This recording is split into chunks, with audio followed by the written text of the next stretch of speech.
Hardies and Hardos. Oh my gosh. Episode 100! 100! Look at that. Look at these. We got 100 everywhere. Beautiful. Beautiful. We got some coffee just in case we need it for the later. Wilt Chamberlain episode. Come on. Episode. Welcome to it. It Welcome. doesn't even have a second name. No, it's the Wilt. The Wilt. We got a new setup here in Hard-Headed Studios. Thanks. Shout out to our first guest, actually, on this episode. But first, before we get to that, we should probably introduce to y'all what we're doing for this so amazing 100th episode. Spectacular.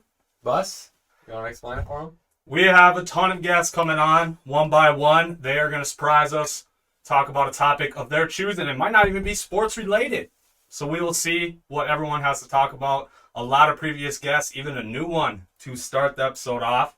So Spinny, I don't think we should wait any longer, man. Let's get right to it, huh? Let's get to it. Let's hear from a man who should have been on this episode but was not, and that is our music writer, Mr. Jack Donovan. Thank you for this amazing theme song. We love you.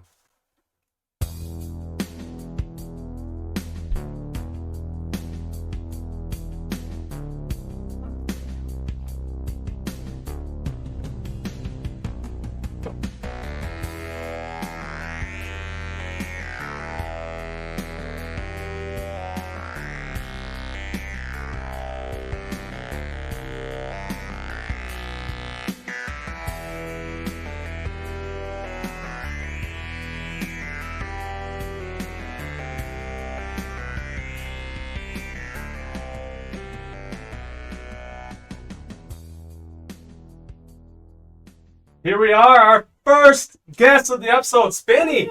Introduce her. This is the brains behind Hard-Headed, behind all our marketing, behind this whole situation we've got going. My beautiful and amazingly smart wife, Mariah, is here Welcome, with us finally. today. It's about time. I was going to say, episode 100, first time? You know, it's been 100 episodes before you would ask me to come on, and I might know more sports than you do, but it's okay. I don't mind too much. Oh, yeah? You know, I feed you all of your information, even if it's incorrect. Oh, you do feed me, but I don't know about all of the information. Rough. Shout out to the best cook in the Hard-Headed family for sure. I don't know. I don't think you can come up with the bad takes that Spinny comes up with, man. I think that's all him. Oh, yeah, that's true. That's true. Feeding me my info would be way smarter than my takes. I'm feeding Jack the information. Oh, well, Jack Yeah. has worse takes than me, so that's even worse for you. Sons? Picking the Sons? Huh? We don't have to bring that up. This no, we're bringing it up. No, we're not. Yes. My mouth dropped when you said the Suns. Like, you have no faith in the Minnesota sports world at all? Like, Should I? Should I? Has anything proven to You're me not a reason diehard. why I would? You're not a diehard. Oh, come on. You're not even a fan if you don't. Oh, If you're not really? gonna pick Oh, the yeah, Wolves- This is what we're gonna get, Hardy. Ride and die with the team bro. up situation over here. You don't even didn't even deserve to stay up to Golly. midnight watching those games because you're not really a fan. Because if you knew the Wolves were going to lose, why did you even watch? Is that how that works? Yeah. All right, Mariah. Let's get to it. Yeah, What do you let's want do here to it. talk about? Well, I want to talk about how Kirk Cousins sucks and that we got JJ instead, and it's so much better. Oh, that's what you want to No, talk I about? know. I'm just Aw. kidding. No, I really don't. That's for maybe a later episode. All right. Add back on.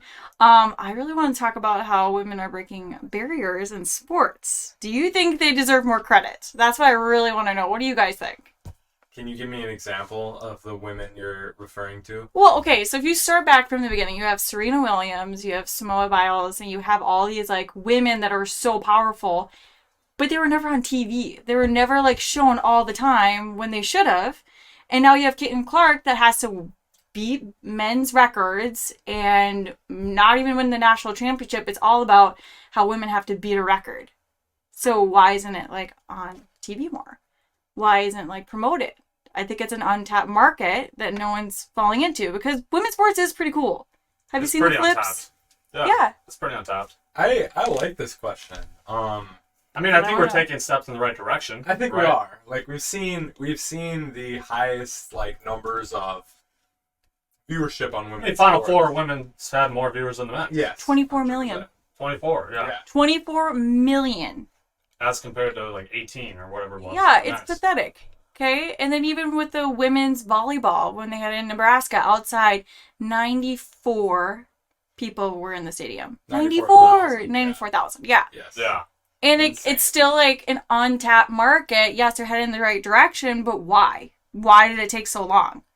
It's amazing. That's a to good watch question. them. I mean, especially like you said, you had Simone Biles, Serena Williams. You had these iconic figures already that they didn't Even capitalize Lindsey on. Vonn. Like, are you kidding me? Like, how Lindsey amazing. Vonn, like there's I mean, countless more. I mean, Maya Moore. I Yeah. mean, she won 4 Yeah. titles for the league, and I feel like that was never even discussed by national media ever. We also had players like Maya Moore and Brittany Griner in college basketball at the same time. Yeah, Like, at the same so And people They're- probably don't even know who these people are. But if you've been watched them play, do you think they're better than Michael Jordan? Do you think that they're better than... Okay, you can't really compare to that. But they are players that should be talked about more. right. And all around. It's And just the simple step is just to get them on TV more. Like you said, talk about them more on the stations. They're obviously trending in that direction, so I would just say more and more of that is how you answer that question. yeah. Like, because if you look around, like you can't go a day without seeing that Caitlin Clark Nike commercial anymore.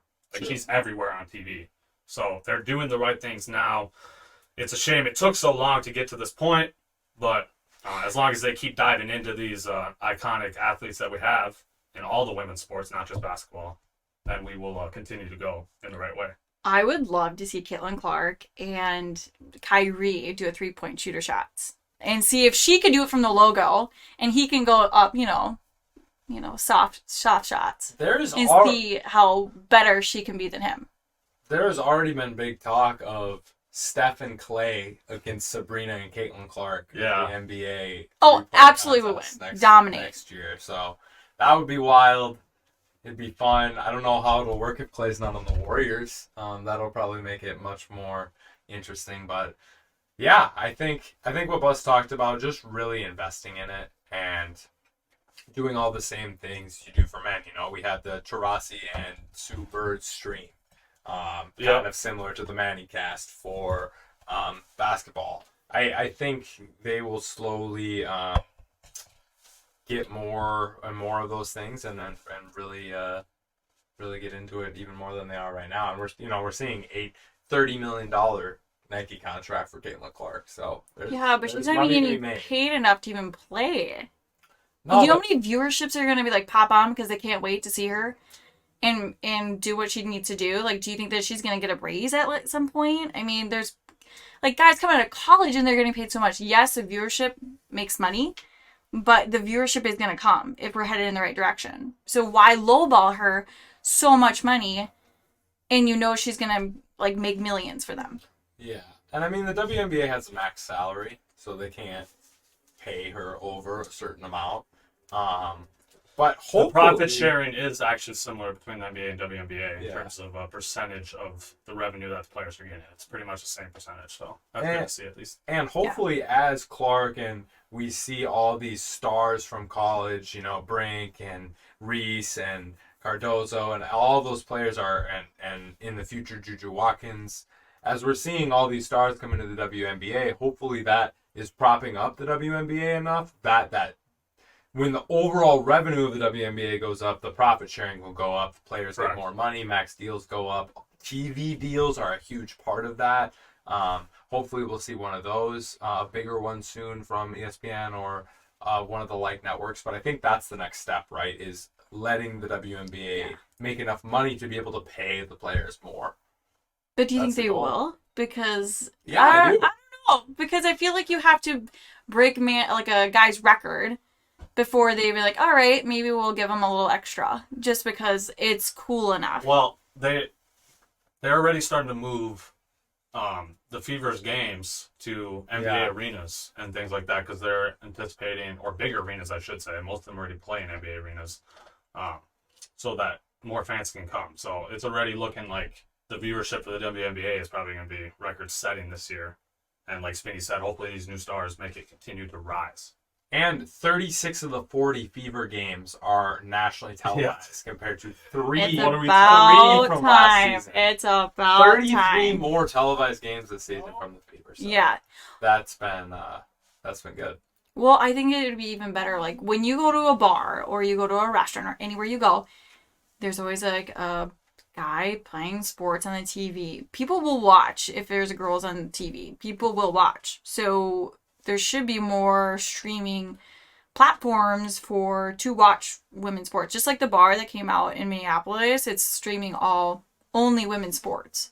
Yeah. Like, how popular is that going to be? Pretty popular. And I think it's a really cool market to go in. Like, I don't think you have to be Tom Brady to watch. I think people will watch if you just put it in front of them. Yeah, Agreed. that's true. Just needs to get on TV more. Yeah. Yeah. So I'm pretty passionate about women's sports and what women can do in sports and all that.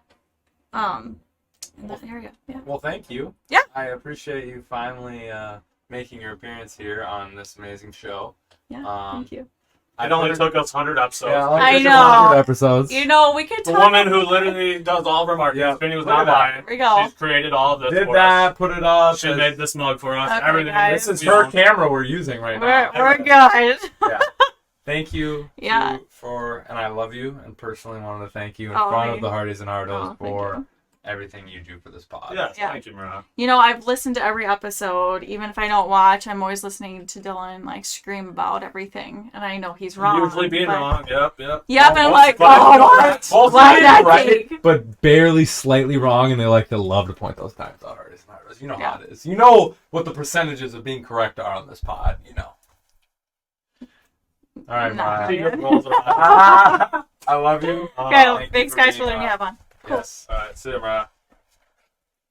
All right, our next guest, none other than the legendary March Madness bracket creator, Wade. What's up, my brother? How you doing? How we doing, fellas? Congratulations on 100 episodes. Appreciate Thank it. you. Glad you could join us. What do you Absolutely. got for us? I was gonna talk some Timberwolves, but I think we're gonna talk about the Minnesota Twins. Okay. Ooh. Let's do it. The little 8-game win streak they got going on right now. Yes, sir. Right back in contention. You're not Right back in contention. Stop it with that. We're 3 games Stop out it of a with playoff that. spot. Come on. Oh my gosh, Wade. Right back. In Hey, contention. if they win 2 more against Chicago, we're at 10 going into Minnesota, coming back home playing Boston this weekend. Great, we can beat Chicago, the Angels, Hey, and Chicago. fair. Nice. beat Which is who fair, you're but supposed to beat, Spinny. It's still baseball. It's still baseball. Exactly. You can win any game. Yeah. All right, fine. And we're getting healthy. We got Correa back, and we got Durant Since- back. Since when is winning games a bad thing, Spinny? You're just gonna hold that against them? No, I'm not. But like, people be jumping on the bandwagon now, like they're gonna Like win a playoff series. Right. It's like, come on. Gotta see a They're little Even more. if we, A little more We're consistency. we're not winning a playoff series this year, though. Let's be real here. Okay, how much worse did they get from last year? What did they lose? Sonny Gray. Yep. What else? Not Not a lot else. a lot else. Yeah. We got better. I mean, we got better. you think we got better? We did. We added Carlos Santana. Our pitchers are still at a 3.15 ERA. Our bullpen is best in the MLB by strikeouts, and we don't even have Duran or Topa yet. That's true. That's a good point. And the lineup didn't get worse. The lineup is all our young guys are getting a year older. Kirilov looks better. Larnach is actually playing great. Right. Lawrence can hit a ball. Wild. He's batting over 300. Yeah, he's actually balling right now. So I think there's hope. I don't think they got worse than last year. We went 88 games. I think biggest question, obviously, as we always say with the Twins every single year, will be health, right? I mean, Yep. Can we It's say right Royce out is there. out, Correa's out. Like, Yep. we're dealing with a lot of injuries right now, and obviously, if we want to do anything in the playoffs, we will need those players healthy. We will. Can we maintain the 3.15 ERA over a season? Like that's. I mean, they're doing that the with pitching Louis can- Varland. go ahead. Louis Varland's been terrible, and they've been doing it. I think Louis Varland can see improvement. You can get Simeon Wood Richardson going. I don't think it's crazy. Yeah. All right. That's We fair. have the pride in I've town, just been right? so down on the Twins and I just know. saw no hope at all coming. Well, I have two. So- I have two. Don't worry. You coming in here and spreading hope like this is just a little wild. I just don't see how they can. Like all their guys are gonna. Obviously, you go through bad places in baseball, like slumps. We just started out with one. If Long everybody season. heats up, All right, I'll give you that. Fine. Maybe I'll have to stop being so pessimistic about the Twins, but my belief I'm just- level. I just I can't just do it. am because I just feel like we've been here before. Like this is just like a recurring theme where our best players are always hurt. You know, like you said, there's a lot of ups and downs in the MLB season, and I feel like Spinny was saying, people ride those a little too much. I feel like so that's why Spinny and I are a little more pessimistic about the Twins than Yeah. a lot of fans. I feel like so. If we could spend money like the Dodgers, it'd be a Oh my pretty God! good game. If the poll ads would just spend the money they have, yeah. I mean, we're top 10 richest team in the league, and we don't spend money at all. That's one thing I can't stand about baseball in general is just no salary cap, no hard salary cap. That bothers the crap out of me. We've bitched about that on this No, podcast many times. Drives me nuts. Every Yeah, other sport it's- can do it. Why can't baseball? Yeah, it's ridiculous. I totally agree. I So don't know. what's your confidence level at then for the Twins in terms say, of winning the division? Winning the division. Like a 6. Okay. Oh, okay. Oh, then yeah, I'm not far off. then. Mine's like a 4. Okay. Yeah. I'm not saying we're going to do forward. it. We still have we have the best odds. The betting odds are still on us, which is crazy. I know. But I- Cleveland was just riding a hot streak. We know the Royals aren't going to keep this going. The Tigers aren't a good team. I think we're. I don't know. I don't know, Wade. Your boy here did pick the Tigers to win the Really? division before the season started. So. I don't think they're like the same record as us now. They've I dropped. know. I think they have a couple good pitchers and a couple young guys, but I know. Top to bottom, it's not necessarily what you want, but all right, you have reawakened a little bit of my belief in the Twins. So maybe I'll watch a couple more games here. I'll give it to you. once we're going to be on a 10-game win streak in a couple days here, and then if we can win a couple against Boston, We'll be knows? good to go. Boston not special. True. No. Our schedule next month does get a lot harder. So, It keep does. this win streak going as long as we possibly can, because Let's ride it. could be some losses coming here. Yeah. It definitely could be. It's baseball. Yeah, for sure. Well, you have any other comments about the Twins? Otherwise, we appreciate you coming on, Wade. Yeah. I know Hearts and Hardos are probably interested in knowing how Wade did. He made it to the end, but he picked Purdue to win it all, not UConn. So he I still unfortunately finished did number not. 6. I still He finished did, number 6. just outside of placing. So he still almost placed without having the correct winner somehow. That's how good this guy is at brackets. It's ridiculous. Next year, I'm just gonna hack into Wade's computer and steal his bracket, and then I just know And I'm just just top it. guaranteed a top 10. Yeah. I switched it the morning of. I literally had Arizona, and I was like, I just can't bet against UConn this year. And literally the morning of. Wild. That's hilarious. Absolutely wild. Well, thank you, sir, for being on. And Absolutely. Look no, forward to thank next you for time. kicking our asses in March Madness. So Until next appreciate you. year. Yes, sir. Yes, sir. Appreciate you, Wade. Now, we have the guy who has the incorrect goal for tennis. That's Ron. How's it going, buddy? Hey, fellas, can you hear me? Yes, sir. All right, I cool. love those banners back there. Yes, Why- which ones? The I'm jocks, saying man. you mean these, right? Ooh. Ah, boo. Ooh. The Virginia one might be worse though. Why is that one up there? Long story short, the reason I became a Virginia fan is because I especially hate Duke, but I hate UNC too almost as much. And Yeah. finally, a team came along that was somewhat challenging them, at least for like 5 years or so, and kind of taking a back seat, but we're still hanging around a bit. All right, I can respect that. I can respect the Duke hatred. I can't stand them. But yeah, I'm happy to be on. Happy 100. Happy to say I've been a part of 3 or 4 of these now. It's fun. Let's go. Yes, sir. Thank you for being here. Yes, sir. So got a couple questions I've kind of been deciding. Okay. I guess we'll start at least with kind of a hypothetical. If Jokic let's start here.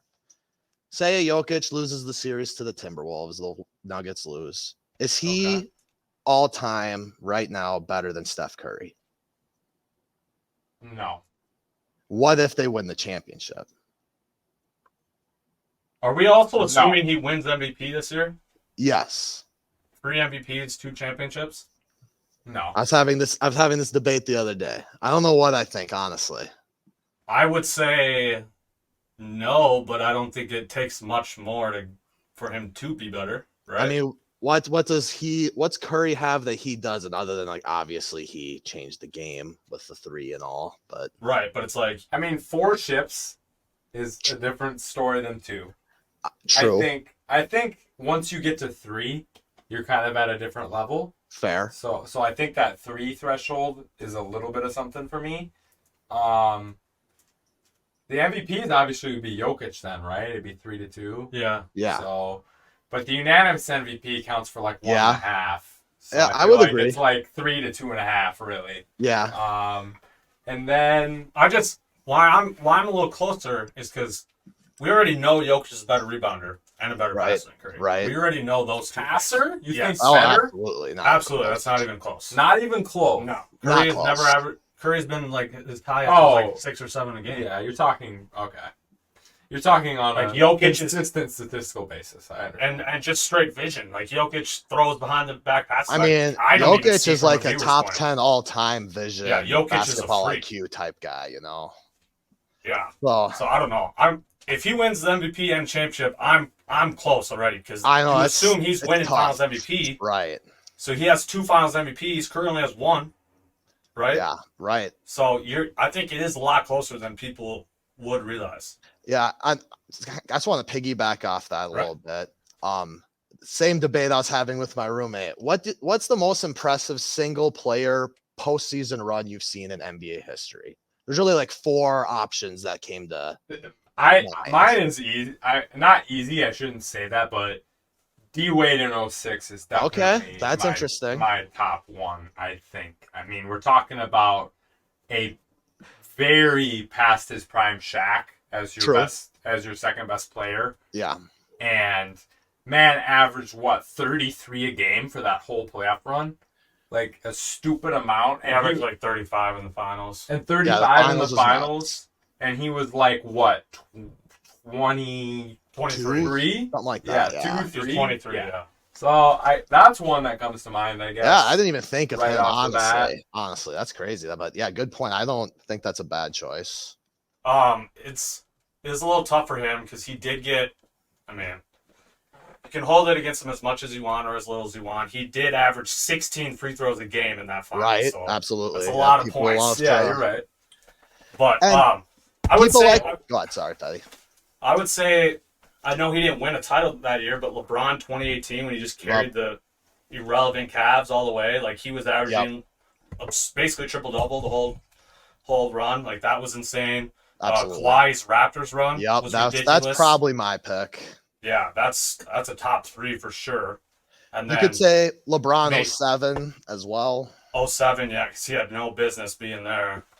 But How about Dirk 2011? right, that was the last Dirk one. I was gonna 2011 say, is yeah. the other one that I think, If LeBron who- just could have won the title either of those years, I really feel like it'd be him. Like no question. Yeah, I agree. I think if he went 3 for 4 in Miami, that he's the GOAT in a lot of people's minds right now. Honestly, that's easy to say. The Dallas series was the lowest moment of his career. Yeah. for sure. So yeah, that's interesting. That's I mean, fun debate. Random, but bring Well, it back to the first point, like you would have to almost throw in Jokic last year too, right? Because he was putting up absurd numbers the whole playoff run. So right. I mean, yeah, Jamal Murray's great. Gordon's great. right. but they're not How- Scottie Pippen, you know. So, like, Murray's definitely not at the level of, like, Kyrie with LeBron. Or, like, who's another good example?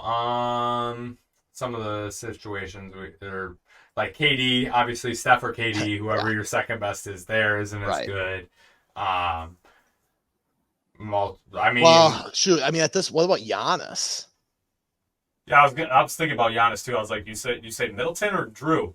Yeah, probably. So that's a 2A. That's a 2A 2B right there. I think. Yeah, it really is. Because Middleton was actually really good in that playoff run. The Who guy do you can take? score. But Yeah. you're given the 3 guys, Middleton, Drew, and Jamal. I mean, I'm probably taking Jamal in the playoffs, if I got to be honest. Yeah, between those 3 definitely. guys. I would With say. what he's shown us so far, Yeah, and the dude I mean- is a machine in the The playoffs. I mean, clutch, Drew's in clutch gene. Yeah, Drew's an amazing defender and has some Yes. good playoff performances, but he's also had He's had some 2 for bad 30 Yeah, looking situation And Chris Middleton is probably my least favorite number 2 on champion of all time. If So he's I'm not always gonna be down scoring, with him. he's pretty useless. So, I mean, Yeah. Before I head out, boys, I have one final question for Oh, you, and let's this go. has nothing to do with sports. Let's go. So, my question, I'm always curious. Do y'all believe in any of these 3 things? Ghosts, aliens, or Bigfoot? Bigfoot, most likely for me to believe in, Okay. of the 3. Yes, and yes. What? Love it. Give it to me. All of them. All of them? Yes. Hell yeah. All of them. Hell yeah. What's your answer, Ron? Mine is yes with aliens for sure, ghosts almost for sure, and Bigfoot probably not, but he's fascinating. So What? You think ghosts are more likely believable than Bigfoot? Probably. I think Stop. I'm with Ron in the order of most believable there. What the? Aliens, ghosts, Bigfoot. It's Yeah. definitely Bigfoot, aliens, and ghosts on like the app. Like ghost isn't even on the scale. Casper the Friendly Ghost, man. yeah, no kidding, no Stop kidding. it. Y'all are wildin', really. All right, well, thanks, fellas. I loved being on. It was great. Thank you, sir. Appreciate you, my Appreciate guy. you. Absolutely. Take care, guys. And now we will welcome the second best 3-point shooter in Bethany history. Behind me, of course. Justin Schrupp back on the pod. What's up, my brother? How's it going, guys? How's it going? Good to be here. Hey. You're really gonna take that shit from him like that? That's just ridiculous. You know, you just gotta let Bustler talk. You just have to let Bustler talk. True. You and me both know that. Hey, I Yeah. love that headline, though. 85 face of the league. Yes, sir. Hell yeah. Had Is that- to. Is that what we're going to talk about, or what do you got for us? No, I was gonna pick your guys' brains on the Vikings draft, what you guys Okay. thought, and just kind of expectations, what you guys think for the upcoming year here. I loved it. I mean, I know we gave up a lot. I get that perspective on it for sure. But I think the trade back to take Lewisine year and how we've kind of handled the drafts in previous years has allowed us to be able to do this. And I think we got our if JJ's right, I think that's all based on if McCarthy's the right quarterback. Because if he's Yep, not, for then sure. it's not a good draft either way. But that's kind of a 50-50 at best opportunity with first-round quarterbacks. So I think Mm-hmm. it's hard for me to kind of put that aside. But I really do believe we got the best defensive player in the whole draft at pick 17. So Yeah, I love that pick. Steal. Yeah. Yeah, absolute steal. That was crazy. I was shocked when all of a sudden it said we were picking, and then I'm like, okay, we got to take Turner. Yeah, I took my face off the screen a little bit. I was trying to look back, and I saw Vikings pick is in. I'm like, we just Yeah. what? Like, And, like, especially in the Flores defense, I think a lot of the comparisons they said on draft night were to Dante Hightower. And so I can see Turner playing in a crap ton of different places and blitzing from crazy spots. And, like, it's just a perfect Flores player. And then having Goddard, like, to be able to, or Greenard, I'm sorry, jeez. Yep. Greenard to be able to, like, play that traditional D-end rushing position. So that part of it for Flores is, I think, going to be fun. McCarthy, I think just keep your expectations low in year one. I think it's going to be slow. I think Darnold probably starts the first 6 to 8 games of the season. yep, I agree there. And then we see what happens depending on where we are in the standings. But, yeah. I love where we're sitting now. I really do. Yeah, I love our I do roster. Obviously, having a QB on a rookie deal that gives us so much flexibility, not only this next year, but a couple of years down the road as well. I mean, we're already entering next offseason with like $200 million cap space or something absurd. So we'll lead the NFL in cap space next offseason where we can go spend even more money if we want. As long as we get Jefferson locked down, I absolutely love we better. the Vikings. I'm Yeah. absolutely loving where we're sitting. I'm not going to lie. Yeah, and Go ahead. I was just gonna say that who knows, Sam Darnold might just be good enough for us where we win a ton of games. You know, like and that's what I've always been saying is the QB of the Vikings just literally needs to throw an accurate ball. We have 3 playmakers plus Aaron Jones in the backfield, 4 guys one, if not two of them, will be open every single play.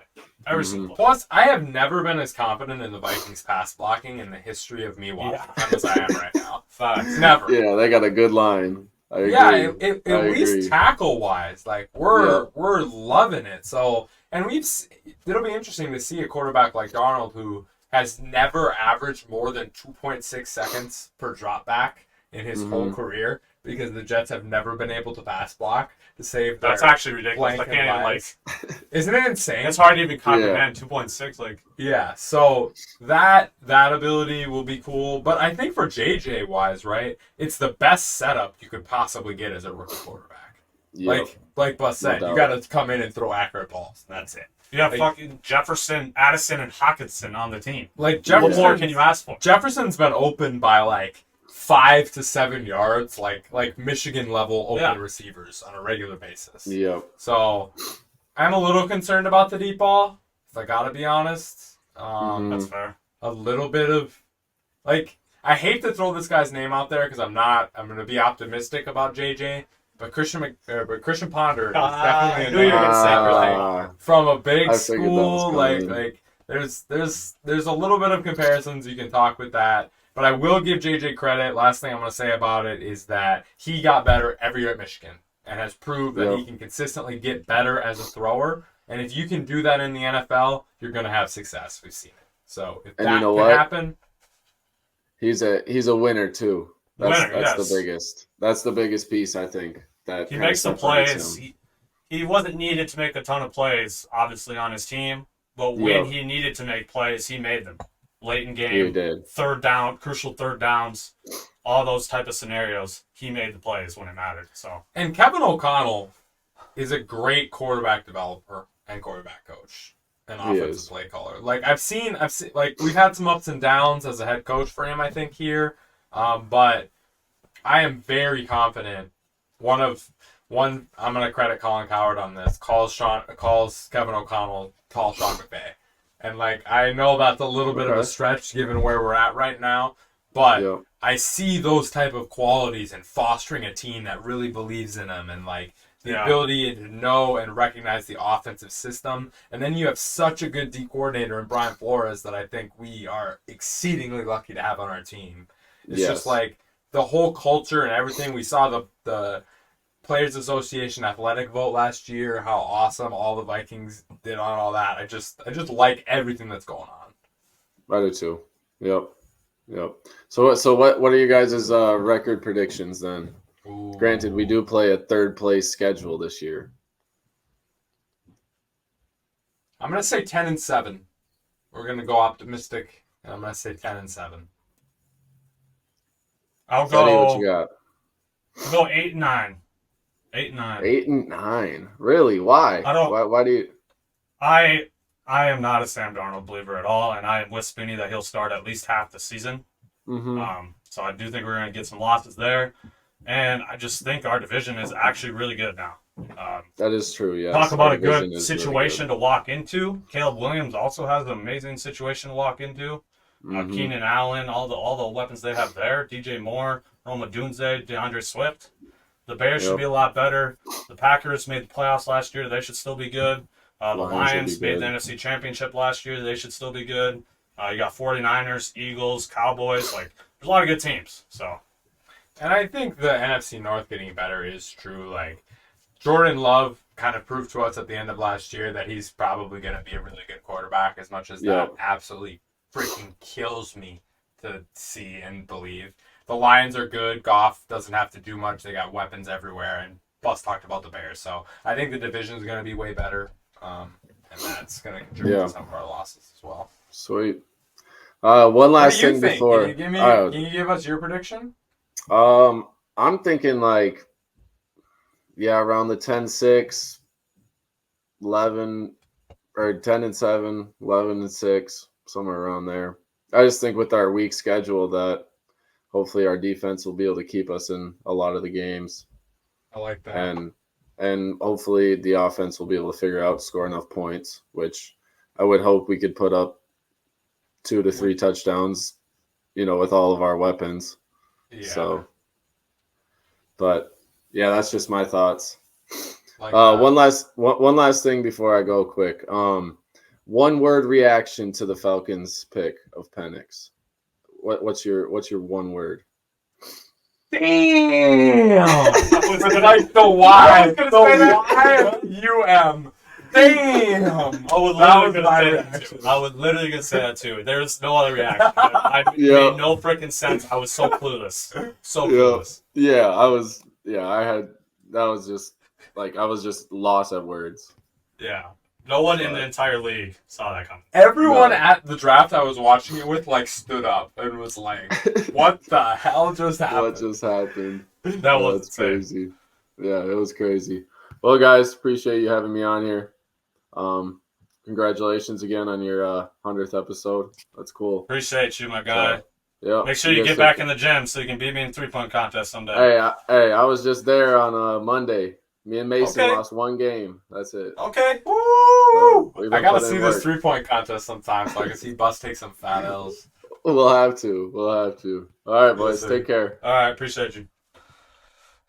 Man, this episode has been off to a fire start, huh, Bus? It has been. Guys, It has freaking been. out. Thank you to our guests, everyone who's been on so far. If you want to like and subscribe as well, please give us the love. Good topics so Appreciate far. you. Good Yeah, topics. Great topics. Now someone who's probably going to bring a dumb topic. Come What's on. up, now. Chase? I'm just Wow. playing.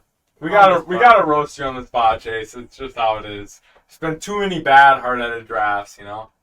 I just want to start my segment off with a little.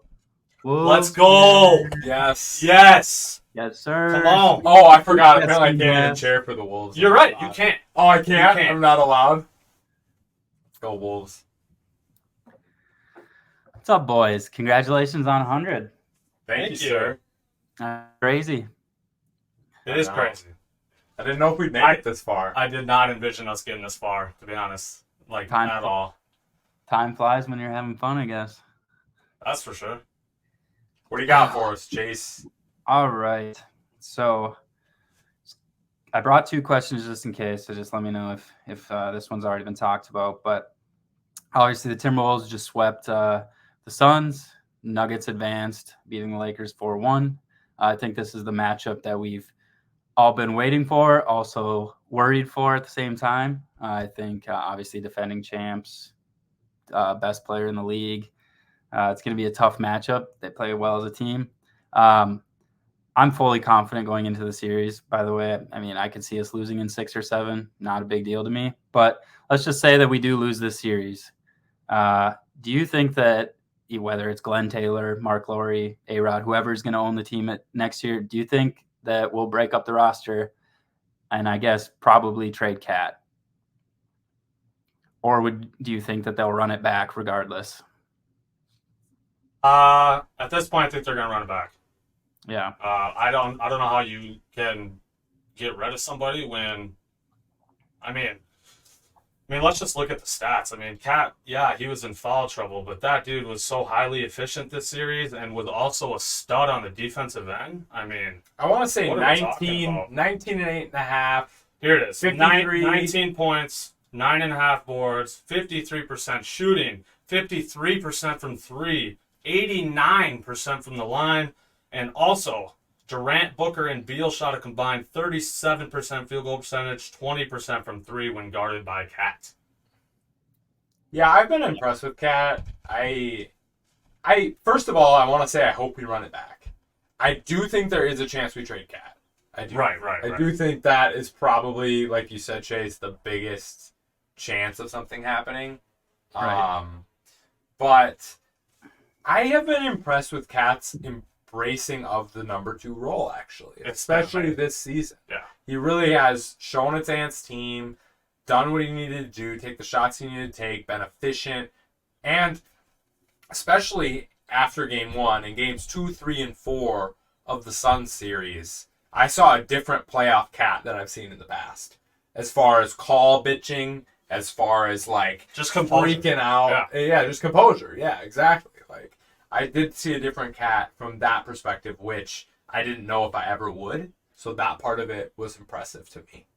Yeah, I just feel like you sweep the first round series, and if we were to lose, we lost to the defending champs. How can you just blow it up? Now, if we lost to the Suns, yeah, we're probably making a major move this offseason. I think you need to bring it back, especially with what Spinny said, the ability of Cat to just accept that role. I mean, literally after we swept the Suns, he said, Ant's the face of the league. Like, he knows. He understands. So if he's bought into his role, why wouldn't we want that elite sharpshooter out there who can spread the floor? I mean, I'm gonna make a gigantic jump with this comparison. So Okay. excuse me. Let's hear for it. This gigantic What is jump it? that I'm about to make. But I do see Kobe and Powell vibes with Ant and Cat. Ooh! From a Sheesh. production perspective. To me, Cat is a 2024 Pau Gasol. Pau Gasol was stretch 4, shot a lot from the deeper mid-range, but it was 2008. Right. You know, so that's kind of what the NBA was. I think Cat is that version of a stretch 4 for 2024. And I know this is wild, and especially when I just picked the Suns. But I don't think the Ant and Kobe comparison is out of this world at this point, as far as skill level. I just don't. I don't think game-wise. I think Ant's more Jordan, more physical, less of a shooter, but more broad, and the things he does inside is different. But I just... He has the Mamba mentality. Is what He you're does. saying. He does. He And is oh my God. and He's just a tank. for the first time in my career, and as doing this, I think Cat might have the ability to be the second best scorer on a championship team. Yeah. He just needed that dog, number 1, on his squad. Yeah. That's what he needed. Good stuff. Yeah, I always thought that whole narrative at the beginning of the year where the Timberwolves will get nothing for Cat. It's like, come on now. He's Come on, it's an all-NBA center. generational. He's one of the best. I mean, he's the best big man shooter of all time. Like he's Like, so he good shoots on the about offensive end. 40% from 3 on hella opportunities. Like, he's shooting 8 threes a game, shooting 40% from deep. Like, this is unreal from a 7-footer. Agreed. It's been a fun season. I hope they keep it going. Can I ask just one last little quick one here? Yeah. Yes, sir. How long until Ant wins an MVP, if ever? Okay. What year? How many years? I'm about to get hot with this take, so I'm going to let Bus go first. Let Bus go first. Oh, he's going to say next year. He's going to say next year. I'll say 2 years from now. It's not going to take long. I think he already is probably the face of the NBA, especially he keeps balling out in the playoffs like this. If we're flirting with the top seed in the West like we were this year, I don't see how he's not an MVP candidate within these next couple of years already. I was going to say 2 years, but Bus took my hot take. Say next year then. Yeah, I guess I'll say next. I mean, I realistically think in the next 2 to 4 years he will definitely win one. Yeah. Yeah, I agree. I don't know if you guys saw those tweets today about just how much, I guess, advertisements or like views and followers and things like that Ant's grown in the playoffs is the most out of any player. And so that national media is starting to recognize he's a dog. So Yeah, it might be next year, Skinny, depending how this run goes in the playoffs. If we beat the Nuggets. The number one, like Simmons and Rossow, just like absolute. I don't know a different expression. So if you're younger than like 13 plug years right now, but Simmons and Rossow had Ant's dick so far in their throats on their last pod, it was absolutely crazy. So it is crazy the amount of national media coverage we're getting on that. Shout out to Ant. Simmons wants nothing to do with the Wolves. He's scared. Oh, they're scared. He's scared. Yeah. I love it, and it's just wild. I always think back to the fact a lot this season, especially that a lot of people criticized us for taking Ant instead of LaMelo Ball. Instead of LaMelo Ball. Chase. Absolutely crazy. I know Chase is passionate about this one, so I had to bring it up real quick. Yeah, I might have had a few deleted tweets. All right, before boys, you hop thank you off, very much. what do you got? Series, Nuggets, Yeah, Wolves. call it, Tell boys. me. Call it. I think the Wolves are going to do it in 6. I don't know how healthy. Let's go. I don't know how healthy Jamal is, and if he gets hurt, I think we run through him. But I don't know. They're obviously going to be our toughest task. So we'll see what happens. Joker is amazing. Michael Porter always seems to freaking kill us. He was going off in that first series. So Yeah, he was cooking. It'll be scary, but I mean, Jaden's playing it at an elevated level right now. Na is playing at an elevated level right now. So hopefully like Nas Reed and those guys can pick it up this series a little bit more than they were last series. And Third quarter, game 3, Chase, was like, I thought it was Steph Curry. I thought we had Steph Curry on our team. Dude, he's so good. Tim Connolly just fleeced everyone. Tim Connolly, too. The fact that he basically built that Denver team and then went to Minnesota and built a team to beat that Denver team. Yeah. Wild. Crazy. Shout out Conley. All right, boys. Thank you very much. Congratulations Yes, sir. on 100. I'll be on Appreciate you, here my when guy. you guys when you hit 200. Let's Yes, go. sir. Thank Go you, Wolves. sir. Peace out, boys. All right. All right. I get this intro. Okay. The best Southern Minnesota radio host ever. He's going to shout out all the stations he's on right when he gets on. Welcome on, Mr. Al Travis. The one and only. The one and only. What is this?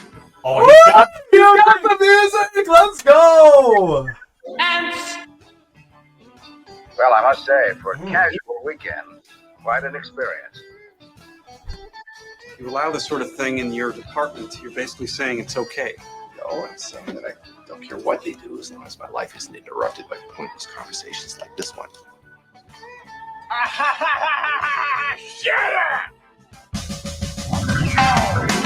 All right, a couple of corrections. The best radio guy in southern Minnesota. We cover Minnesota. KDHL in Faribault, WJON St. Cloud, Bemidji, KKBJ, KRWC in Buffalo, KNUJ in New Ulm, KLKS in Brainerd, KAUS in Austin, and KDEW in fabulous Blue Earth, You can Minnesota. listen to him literally anywhere you want. To talk about, and if you don't mind, I'm going to start with just correcting some of the knotheads you've had on already. If that's Oh, no. protect themselves, can we do that? Yes, absolutely. I can barely hear you. Can we do that? Yes, of course we can. All right. First off, Bigfoot. If there was a Bigfoot, you'd have him by now. We've been on the planet with 7 billion people for the last 15 years. There's no stupid Bigfoot. Get a life. Bigfoot exists! As far as it goes, believe in God. Get some church in you. There's no ghosts, okay? And then the alien things might happen. I watch enough History Channel, enough pyramids. Oh, Al thinks aliens are the most believable? There is no way we moved those kind of huge bricks 3,000 years ago without some help. And I'm going to go with any of those. Aliens is the only one, and that's the only true answer. The other thing this Chase guy said, Ant, the number 1 b-ball player. No, come on. I like Ant. Ant's the best basketball player we have on our squad, but he's 5 to 10 in the list. If you're going to start a team, you got to start with Ant? No. A healthy Ant, the Greek Giannis. freak. Yeah. Yeah, I can name a half dozen guys. You taking Luka, Al? I'd take Luka. You know, right. I'm just saying, Doncic, I'm sorry. I know it. We're all on the team. I want the T-Wolves to win.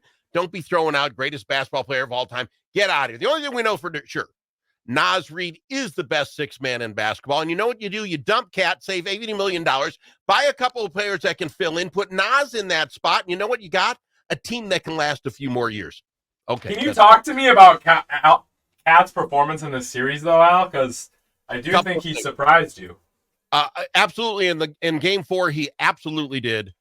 He makes some knucklehead fouls that if he didn't do those, guess what? He'd score more points because he wouldn't be sitting on the bench. Was it the third game? He didn't show up in the third quarter or something because he couldn't. You got to play smart. Cat's a great ball player. I'm not ripping Cat. He's not the best ball player on this team. And when he starts doing this stupid stuff, I get mad. Put Nas in. I love Nas. Nas Reed. I have a man crush on him like nobody's business. I think we all do, honestly. Yeah. Reed, baby. I'll tell you what. He's the only jersey I own. Gonna be honest with you, the only jersey I own. That's wild to me. Nas Reed, the only jersey in Al's closet. That is exactly the truth. And then just between you guys, when you send me a text, say back it up 10 to 15 minutes. Doesn't that mean go earlier? What are you guys talking about? Back it up means go backwards. What are you talking about? What's backwards from 6 o'clock? You go to quarter 2. No, Al. Come on, backwards in time, not man. Yeah, backwards I guess in I time. can. I guess I could see why you said I that. guess. All right. I guess fine. I could see All right, that. fair enough. Fine. Now, to talk about what I'd like to talk about, and it's you guys, your age group, and all the knotheads I've seen on this show so far. We're gonna get. Are you just gonna be a Karen right now? Is that what Al's I'm going to tell you commentary what is gonna you be guys are about? ruining. You guys are ruining the NFL. You're ruining the NFL draft, for God's sakes. Will you people just simmer the heck down? Simmer down. Okay, let me throw a couple of deals out for you, right? Your age group sent like 150,000 people to stand around an auditorium to watch the draft. Then they went to every other stadium. I'm like, what do you people have? No girlfriends? How nerdy are you that you don't have something to do on a Thursday night than stand in an auditorium to look at a big screen to see some guy say the name of a player that you're not going to see play for the next 3 to 4 years? You've got to have lives. You're ruining it. Tell me I'm wrong. Hey, only one of us in this room has actually attended an NFL draft, so blame this guy. That's true. Okay. I'm not wrong here. You people But got my wife went with me to the said NFL draft, so who's the real winner? That's all I'm saying. Who's the real winner? You couldn't watch that hugging her on the couch and watch it like the rest of us and get yourself a little piece. No, you've got to go there and stand in a group of 100,000 people. You tell me who's right and wrong. And I did it in the rain, too. In the rain. So that just starts to ruin this thing. Then it's Okay, I agree, though. This draft, the distance that the fans got out from the main stage was, like, a little ridiculous to me. Like, when it was at Cleveland when I went, or when it's been at Radio City Music Hall, like, there is not that number of fans available, like, to sit in the arena. So I do agree with you that I do think we should keep the draft in smaller type arenas. So, like, what the heck is the point of the guy? Everyone in the last, like, 50 rows couldn't even see the darn stage. So, like, that part of it, I do agree. You guys have nothing going on in your lives. It's on television. You'll see it up close. You can yell and scream. And the other thing is what? You can't be disappointed. No one was ever shown being disappointed with the pick that they got. It's like, oh, great, we got him. It's the 64th pick. That's what I was hoping for. Get out. And it's your mock drafts. You guys did this. I'm going to rip on you. I don't care what 4 weeks before the draft you guys think is going to be the order of the draft right on down to the 4th round. No one needs to read or hear this stuff. ESPN, stop it. Just stop. Don't you have sports on your radio show, Al? You're gonna tell them to calm down and not produce content to make money? Come on, Al. That's not capitalism. Here's what the Travis show did. I think Minnesota needs a quarterback. Oh, I like these top 4. We're never going to get the first 2 picks. We knew that wasn't going to go on. Which one of these other 2 would I take? You know what I did? I said, I really like the McCarthy kid. I like him. I think he's going to fit in well here. You know how long it took me to come up with that? 30 seconds. You know how long it took me to say it on the air? 30 seconds. You know what you guys did? You came up with the first 64 picks. No one listened to the end of that, my friends. One guy in the middle fumbles, goes to the wrong place, and all your draft picks are wrong after that. And then I have to put up with you people coming up with grading the mock draft just days later. Because what are we talking about? CBS comes out and says we got a B- in the draft. What in the world do you know? We filled every spot that we wanted to. Now, these kids may or may not play, but we're not even going to know for the next 3-4 years. You know what I want to do?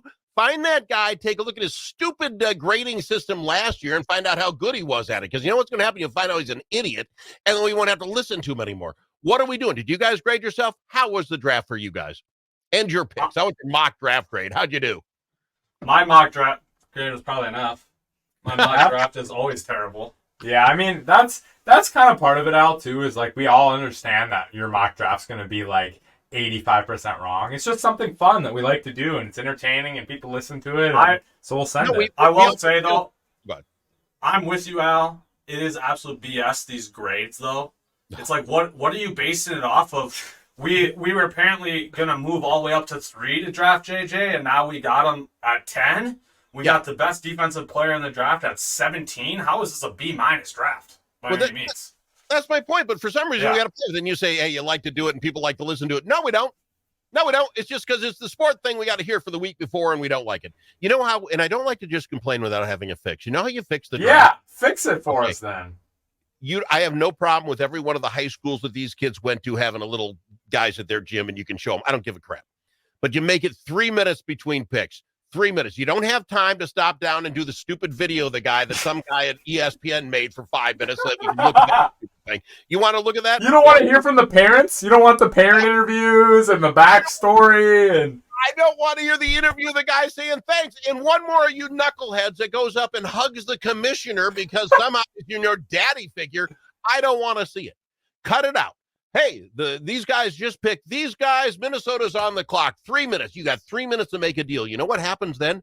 You make the best deal you can. If you're going to go to somebody, you're going to throw everything you can, because if they even question it, you got to take it off the table and pick the best guy available. It would be fun. It'd be exciting. And guess what?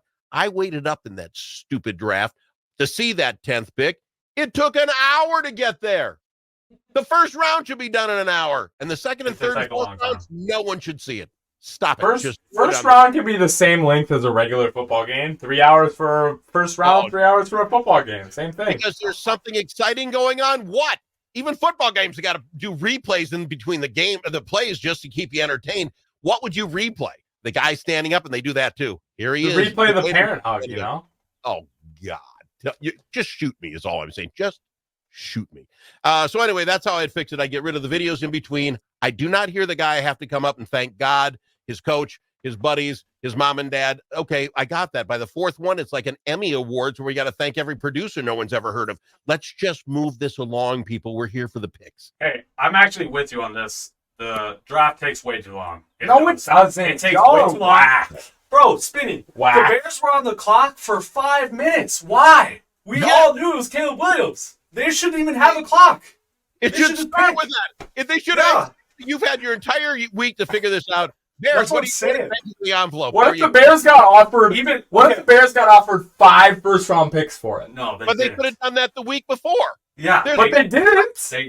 It's all about the pressure. The pressure's got to be on. And same with pick 2. Pick 2, the Commanders took like almost their whole time when they knew for months Caleb Williams was going 1 and they're getting Daniels at 2. They knew this. Why did it take so long? And another thing that irritates me about draft coverage is they show the player that's about to get picked right before they're picked every single time. Yep. They know it. Every time. If they're in the green room, they show them. That's what they do. And they even showed Michael Penix. No one thought that pick was about to happen. They showed Michael Penix and his family before the 8th pick was announced. It's so irritating. And can we stop making it a fashion show? I love the fashion. You will not know. I will die on this hill, Al. I love it. Doesn't surprise me, Spin. Doesn't surprise me to hear about the fashion of the thing. No, it's about football. Pick the guys and let's go. And one last thing with the NFL. They're now talking about making 18 regular season games. Not opposed to that because I think the preseason's worthless. But you know where they're looking to put it? At the end of the season so that we can be playing, meaningful football games in flipping February. See, but that's ridiculous. We get Super Bowl Sunday on President's Day weekend, so half of America gets the next day off. It's great. It makes it like a holiday. It's awesome. It's amazing. Because Super Bowls will be played inside a dome. I agree with you. You tell me the week before you want to play in Lambeau Field when it's 35 below zero. We saw it with 2 of those Buffalo games this year. Then beat the Packers earlier. Then beat them earlier. You had to literally shove out your own. This is how stupid people are. You people. You will pay $400 for a seat at a Buffalo Bills game and shovel it out yourself. And you think, you know what? Let's add another game later in February. That'd be a brilliant idea. It's stupid. You move the whole thing forward. You move everything, all the preseason. You want to be playing football when it's 100 degrees out in Jacksonville in August? That's what you want? Yeah. Come on. That's worse. That's worse. No, it's not. You can't play football when it's 30 below. You can play football at 100. Keep drinking the water. You'll be fine. Let's play just like that. What? You make the high school kids play? The pros can't? Play when the high schoolers play and end it then. That's what I got to say. Respect that, Al. Before you go, can you let our viewers know where you can get your show? Yeah, for the most part, most folks, we do about 90-95% of it Facebook Live. We Zoom it and put it on Facebook Live. That'd be the place to go. Go to the Al Travis Show Facebook page. That's where you get most of it. Otherwise, listen to all those radio stations. Look them up. They got them, when they play. The show plays different times throughout the day everywhere. Go to your favorite radio station. Turn it on. If you're not getting it, tell them to turn it on, dagnabbit. Can I say one thing before I go? Yes, sir. Ladies and gentlemen, my mother thanks you. My father thanks you. My sister thanks you. And I thank you. A martini, shaken, not stirred. Thank you, guys. Love having it. Thanks. Thank you, Al. Thanks, Al. Appreciate it. All right. After for He the always makes me Rip laugh. Show. I know. We welcome to that. Probably the most professional sports Oh yeah. person in the Hard-Headed family. So let's welcome on Marissa, our most real sports working life human. So shout out to you. How's it going today? Yeah, give our listeners all your plugs. Yeah, facts. My mic was muted. What's up, boys? So yeah, work for Herd Sports. Located in Omaha, Nebraska, covering everything from Creighton, Nebraska to UNO professionals, soccer, everything in between. I also have my own brand at Marissa Voss on Twitter, and Instagram is Voss11, and then at Marissa Voss on TikTok, and I have like roughly 12,000 followers. So Yeah, follow me. Marissa's a TikTok god. That's the place. That's the place you gotta go. Hilarious TikToks. Thank you. You were at Volleyball Day Nebraska, no? I was not, because I wish I was, but my company was there. Only reason I wasn't there is because I was up in the cities going to the Gopher football game versus Nebraska.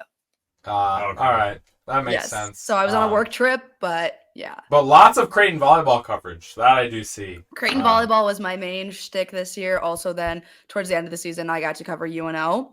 And when they won the Summit League championship, and then also when they went for their tournament, first round in the tournament, I think in KU. So yeah, it was fun. Love it. Love it. All right. What do you got for us today? Are we talking hockey? Of course we're talking hockey. It's me. Oh, God. Oh, God. Woo. Prayers up for Bus and I on this topic. So, thank you. Yeah, So it's not going to be super hard. It's going to be Minnesota based. So, but we'll educate you guys. So it's going to be about Brock Faber up for the Calder Trophy. Of course, everybody knows this. So the Calder Trophy is given to the best rookie. It's always given to the best rookie, who obviously is offensively, defensively, whatever that may be. Obviously, the shtick for this is everybody is going to go with Connor Bedard because he's the best prospect since Connor McDavid, blah, blah, blah. Like, just it's a lot of media thing. So, yes, they're going to choose Connor, but because he is great. He's a great player. He's a great prospect. He's 18. He's playing in the league. He's putting numbers, but he was also injured with he was broken jaw for like 7 weeks or something of that nature. So he still has more goals, but his plus and minuses aren't as good as Brock. So a lot of people are like, oh, there was no doubt. But I'm like, I'm like so passionate, I'm knocking shit over. But I'm so passionate. I'm like, yeah, you can look at plus and minuses, and yes, he's a defenseman, but he also has a lot of goals for being a defenseman. Here is something Joe O'Donnell, voice of the Minnesota Wild for radio, really great follow if you guys want to. He's amazing. So this is something he tweeted out from an article. Okay. Can I pause Yes. for you for 20 seconds Yes. in the middle of your thought? PA or this guy? Who you taking? Oh, for who I'm taking? Paul Allen. Like, I love Joe. I love Joe, but Paul Allen is always the best choice there. Like, Okay, I just had to see like what the level we were talking is. Okay, Joe continue. does Sorry. a great job, but PA is on another league. So, okay, let's look at this. So, Brock Faber placed third among rookies with 839.47 while skating in all 82 contests. Might I add you, he skated in every single game. A lot of those games he had fractured ribs. So he was playing in those games and literally was like, he just always played even though he was hurt. He topped rookies in both average 24.58, that's minutes, and total 2,047 and 53 seconds time on ice. The latter nearly 300 minutes more than the next closest player and the highest single season figure by a rookie since the statistics started back in 1997 and 1998. That's just talking about like minutes on ice and everything else. He's killing it on rookies. There was like 4 back-to-back games when he had like 30 plus minutes on ice. And that's for a rookie. Unreal. So I personally think Brock Faber should get the Calder. And I know what a lot of people are thinking. You're a homer. You're a Minnesota Wild fan. You're a diehard. Of course you're going to think that. But at the same time, if you look at plus and minuses between him and Connor Bedard, Brock wins. And I think it's an interesting circumstance because it's kind of like almost like a couple years ago when Justin Jefferson was up against Justin Herbert for offensive, like rookie of the year. And everybody's like, oh, Justin deserves this. Like Justin Herbert is going to get it, but JJ deserves it because it's a quarterback award. You get what I'm saying? Right. Kind of the same scenario we have going on right here where it's going to go to Bedard. Everybody knows it's going to go to Bedard, but I think, and a lot of other people think that it should go to the real best rookie of the league, which is Brock Faber. Luke Hughes he's another one, but like he's just out of it. He's just there to be there. But yeah. Do defensemen win this award? The thing about it is, I think the only other I don't know. I don't think so. And I think the only reason why maybe the last person to win it, I know for sure Cale Makar won it. And he's a defenseman, but he's also an offensive defenseman, so he scores a lot of goals for a defenseman. But I don't think so because a lot of these people in this award goes by the most goals scored. Yeah. Again, why I say plus and why I'm saying plus and minuses, there's like in hockey, it's this whole thing, but it always goes by basically goals scored. So that's why a lot of it will be Connor Bedard and to win. And again, he's a freak of nature. He was out for 7 weeks. He's still top with rookie goal scoring. I'm not saying he's not deserving. I'm just saying let's like squeeze past the media of it all and the headline and the storyline, and let's like look at which rookie actually did the best. Because Connor Bedard, what is he going to do? He's in the Blackhawks. Blackhawks suck. He was the only good player. Besides, let's be real, the Wild suck too. But. The Wild are not good. I'm not saying anything that we did. Like the Wild are so bad. Like I saw a tweet today from Jessie Pierce, and she goes, "You know the thing that sucks about watching the playoffs is knowing that none of these Minnesota Wild guys can do what they're doing right now." I'm like, literally, because they suck.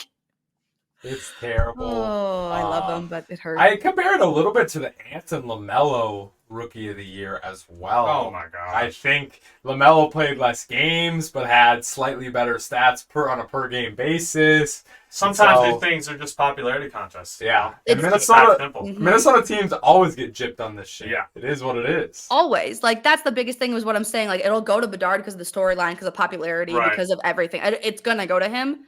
I just think that it's gonna be stupid.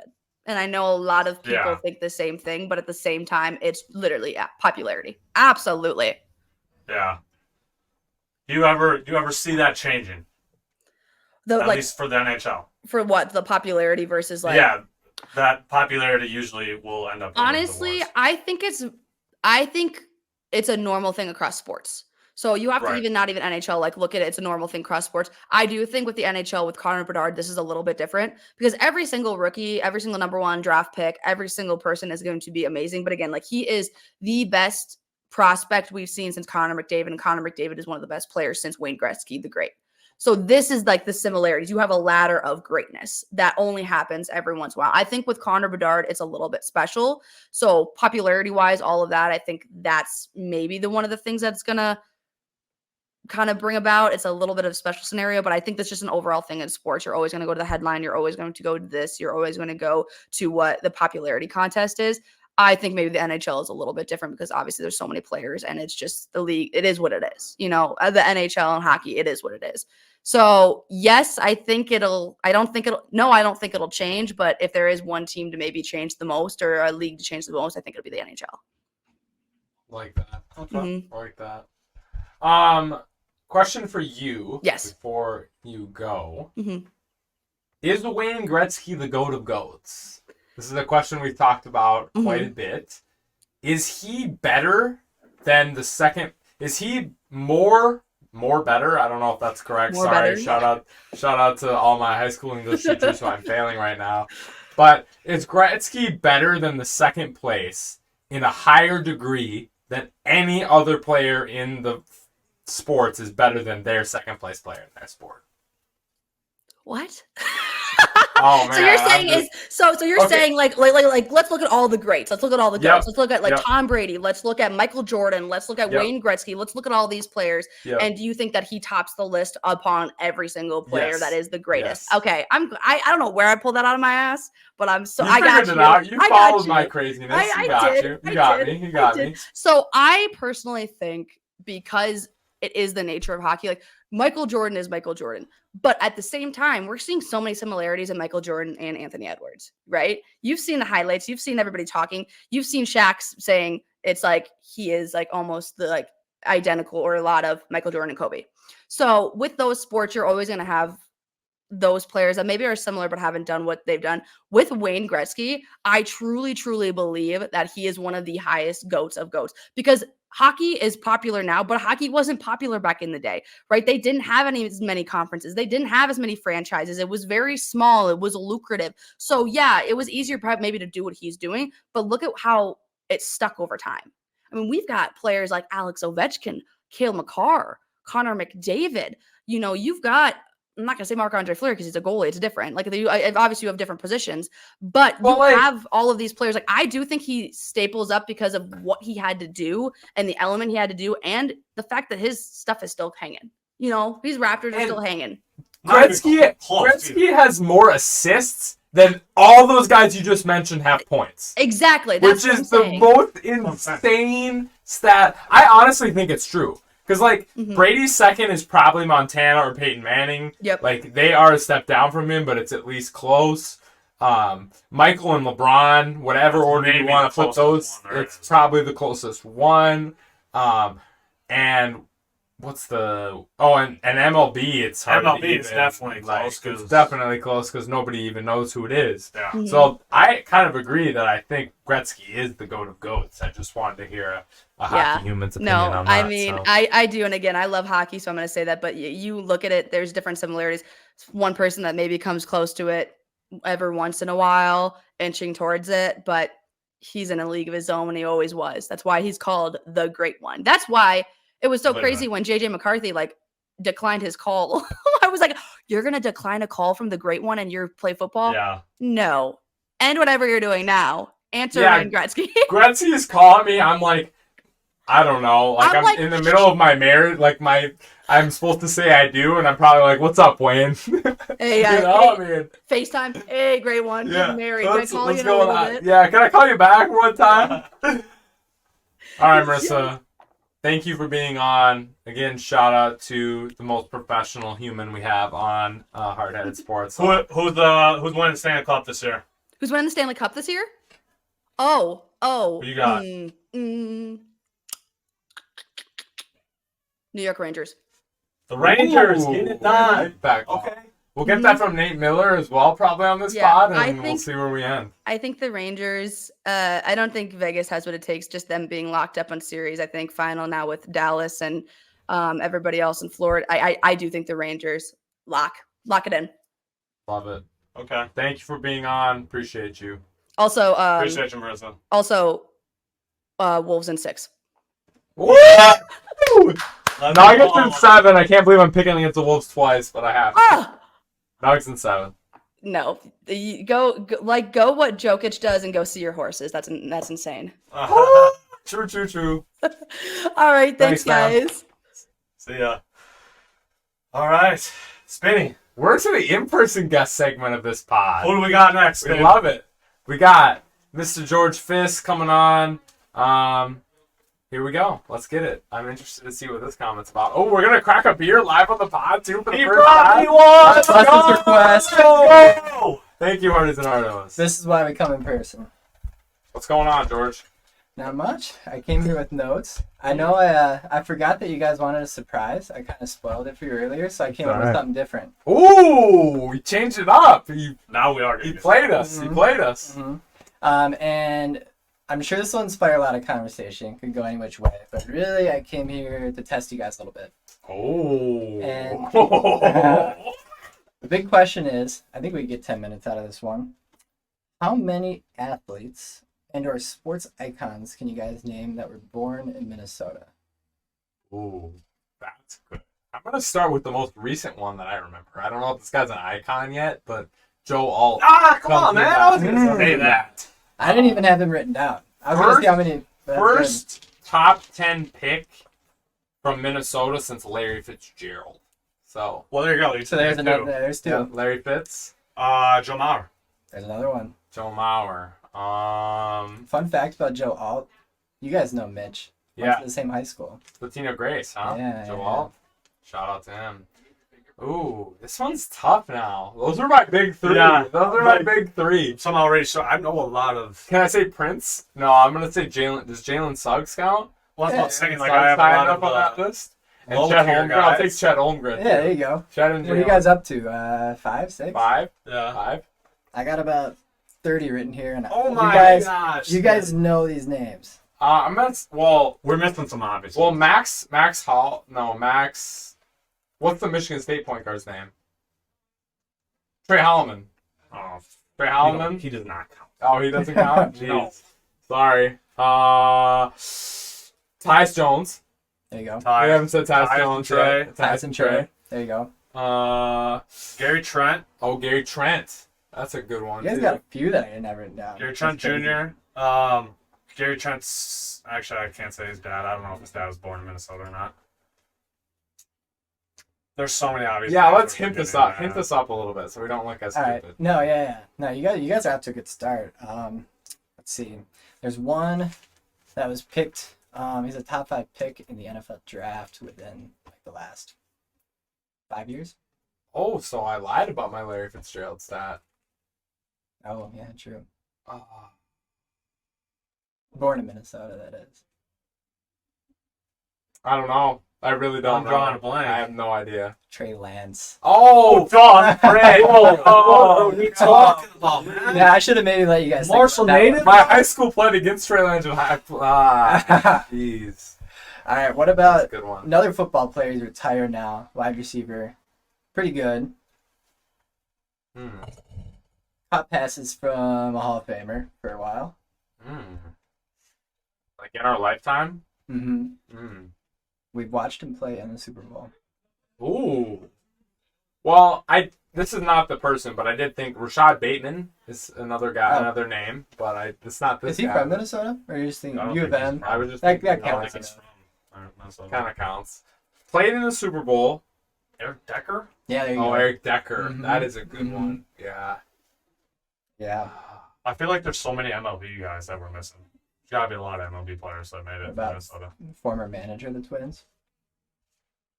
Ron Gardy? Not Gardy. Well, maybe Gardy. I didn't find Gardy. Older than Gardy? Who's before Gardy? Who's before Gardy? I feel like it kind of gives it away, but after Rocco? Paul Molitor. Oh, Molitor. God, I forgot about Molitor. God. I came here to make you guys Yeah. look dumb. Jeez, guys. you have But succeeded. It's easy when I got the list in the internet. I want to see what else I can get out of you guys. First of all, I guess the ones that we've listed so far, who do you think is like the most influential? Larry Fitz comes to mind for me. Larry and Joe. And Joe. Joe's got to be the Those are most the top two, I influential, feel in like. my opinion. And again, we're probably forgetting how many names, but Yeah, I mean, yeah. I mean, Joe's the Hall of Famer, right? Like out of Yeah. all those guys we named, none of the No one's all. Molitor might be, I guess, but And obviously, Even Larry, that, Larry's like, in the hall. Larry- Larry is, Larry's if he's in not, is going to be. In right, the hall. he is. He's in the Hall. But yeah, It's got to be those two, then. Yeah. Guys, yeah. I mean, Larry. I mean, he's probably in a lot of people's talks for right around fifth best receiver all time. Yeah, he's in the So, top 10 for sure. He's top 10 for sure. And Joe's probably in the top 10 in his position group in Should the be a modern top, era. Top for 10 sure. catcher. I mean, he's one of 3 to 5 catchers to win MVP. Can't remember the exact number, but How many batting titles? 3? yeah, 2 2 or 3 3? batting titles. Yeah. Yeah. Yeah, I feel like nationally, Larry Fitz is more influential. Nationally, it's Minnesota, Larry for sure. Joe Mauer. Yeah. For sure. I feel like a lot of people forget that Larry's from Minnesota. Like, I feel like a lot of Minnesotans like just don't even remember that. Oh being a yeah, thing. I like seeing that old To be picture of him as like a ball boy. As a kid. Literally. Seen that Those before. are so That's good. my Watching him. favorite. Yeah, that would have been sweet. All right, there's one other one that you guys definitely know. He's an older Vikings player, probably more influential than everyone that we've Oh. listed so far, but Oh. influential beyond sports. Okay, so this is not it's not a player, but I'm pretty sure Bud Grant's from Minnesota, correct? Yeah, he is. Bud Grant's So- from Minnesota. Mm, That's not a Our player, coach, but our that's coach, a Hall that's of Fame way coach. way up there. Yeah, Yeah, I didn't have him written down either. that's got to be on the list. but I So didn't have to player from Player. Minnesota that's probably more influential. Football? Oh, you know what? I wrote this down. He's not actually from Minnesota, but very involved in the Minnesota community. Played for a Minnesota professional team. Oh, Played for the Vikings. Tony Dungy? Question mark? Ooh, another good guess. Chad Went to the Greenway. U. Mm-mm. That was a good guess too. Chad Greenway is from South Dakota. That's what I'm saying. It's kind of close. Think He said not from Minnesota, though. Yeah. That's yeah. a specific one. True.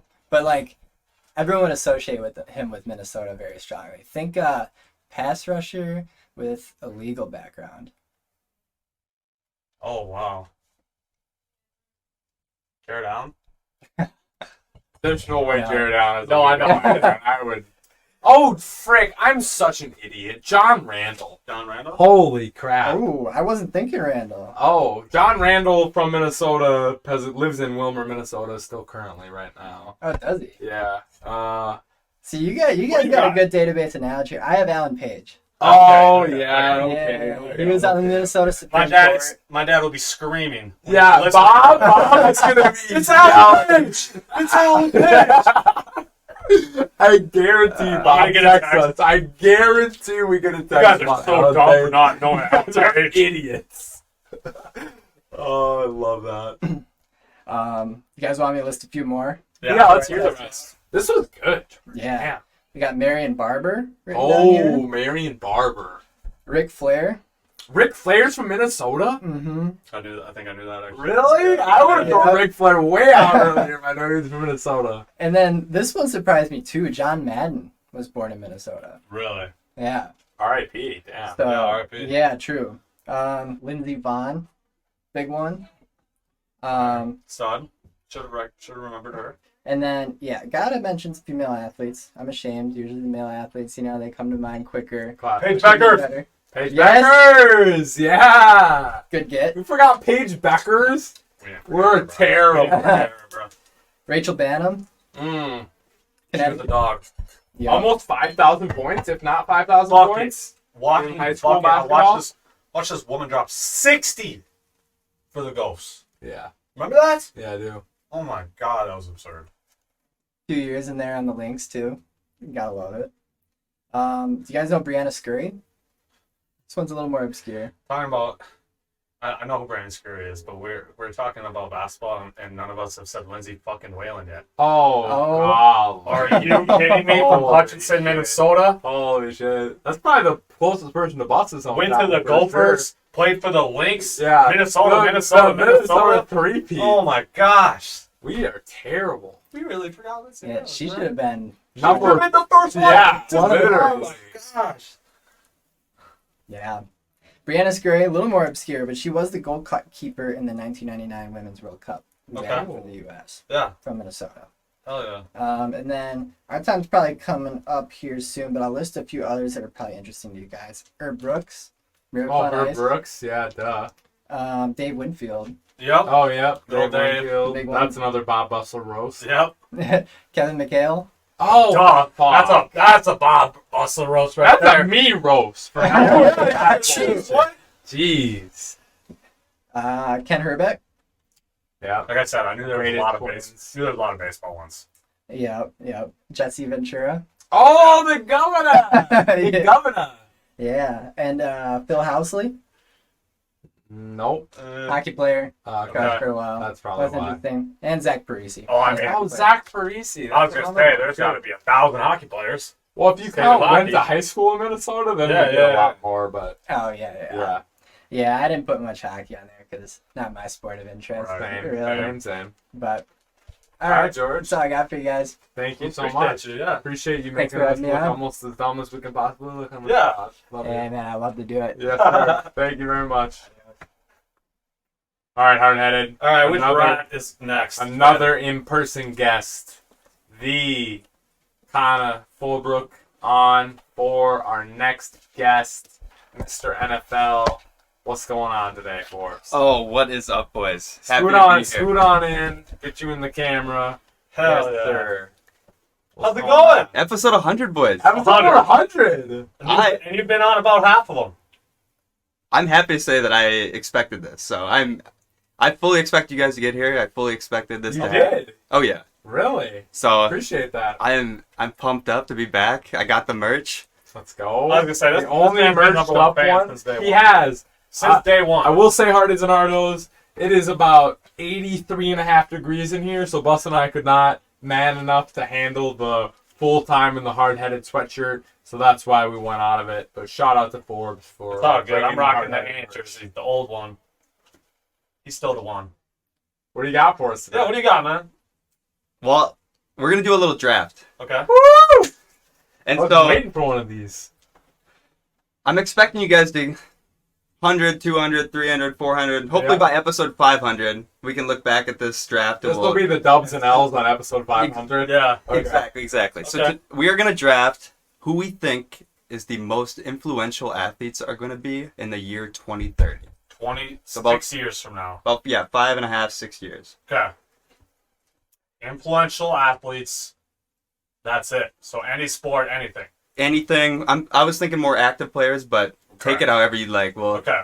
We'll do 5 picks each. Ooh. Snake All right. draft. All right. Since you're the guest, you can have the first pick. It's your topic, but I'll still give you the first pick. All right. And I'm not. But you get to pick who choose second. Which one of us gets to go second? Let's just go in order. So, Okay. Buss, Okay, you get second. alright, Spinny, you get Snake is Snake? Snake. Dang it! I wanted to do that. 5 picks. All right. I better keep track of my picks here. Sheesh. My first pick, I'm gonna go with. It's pretty topical right now. I'm gonna go with Caitlin Clark. Ooh, I think let's the go. women's basketball revolution is gonna keep going, and I think she is gonna take the sports world by storm in the next 5 years. And I think Caitlin Clark is my number one. like that. That's hot. That is hot. Crazy. I like it. I love it too. Oh man. Wow, that kind of threw me off. I wasn't expecting that first pick. You know what? I mean, I want to be the one who gets them. No. Oh, I'm sorry. No. If he's taking them with one of his back-to-back, No. Anthony Edwards Oh, okay. You can have it. has to be my pick. He'll be right in his prime at that time, 27, 28 years old. He's going to be absolutely killing the NBA. I think, especially with how flashy he plays, his swagger, right? I think that resonates with a lot of kids. And I feel like a lot of people love this guy. So Anthony Edwards, he's got to be a first-round pick, right? Come on. That's wild. I'm going to take... Hey, before you say that, Yeah.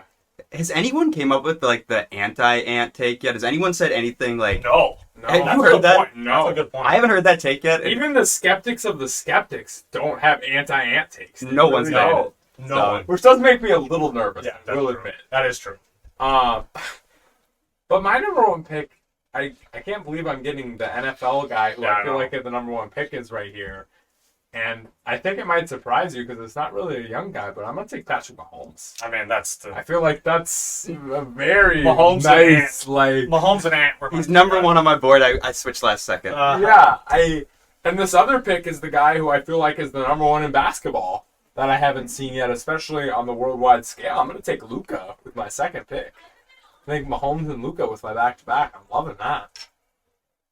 Yeah, that's pretty dang good. I mean, Right. honestly, That's like, a good pick. 2030, I get Mahomes and Luka. Let's go. Oh, I should have probably Super established. I should There have you probably go. just You know stuck they're going to be great. Mahomes, yeah. Because especially with the Mahomes factor is the NFL is the most popular sport, right? And so, that's what why. is Mahomes right now? 27? 28? Right in his prime. So, 33, 34, He's though, still for an gonna NFL quarterback, He's still is, like, balling. still balling. Yeah.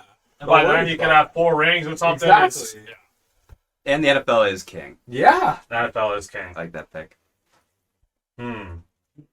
Pick number 2. Should I get spicy here? I'm gonna go a guy who's a worldwide sensation already. Ooh. He will still be playing 5 years from now, given the contract that he just signed. That's your two-way stud, Shohei Ohtani. Ooh, that was a good one. Yep. He is well loved all across the world, so I feel like he's gotta be one of the first selections off the board. All right. Ohtani, Ant and Ohtani are my two-slip one. I'm loving this. That was a good one. This is a great. Ohtani was topic, by not. the way, Ohtani was not getting back to you. Know, I don't know. It came to me randomly, and I kind of liked it too. So, I am gonna go with. I'm gonna go with the third NBA player, and I think this guy is gonna be the most influential out of the 3. Really? Or the 2 you guys already named, and I'm gonna go with Wemby. Wemby. Duh. Okay. So we got 2 basketball players right away. Honestly, I don't love that. Wemby's a great pick, though.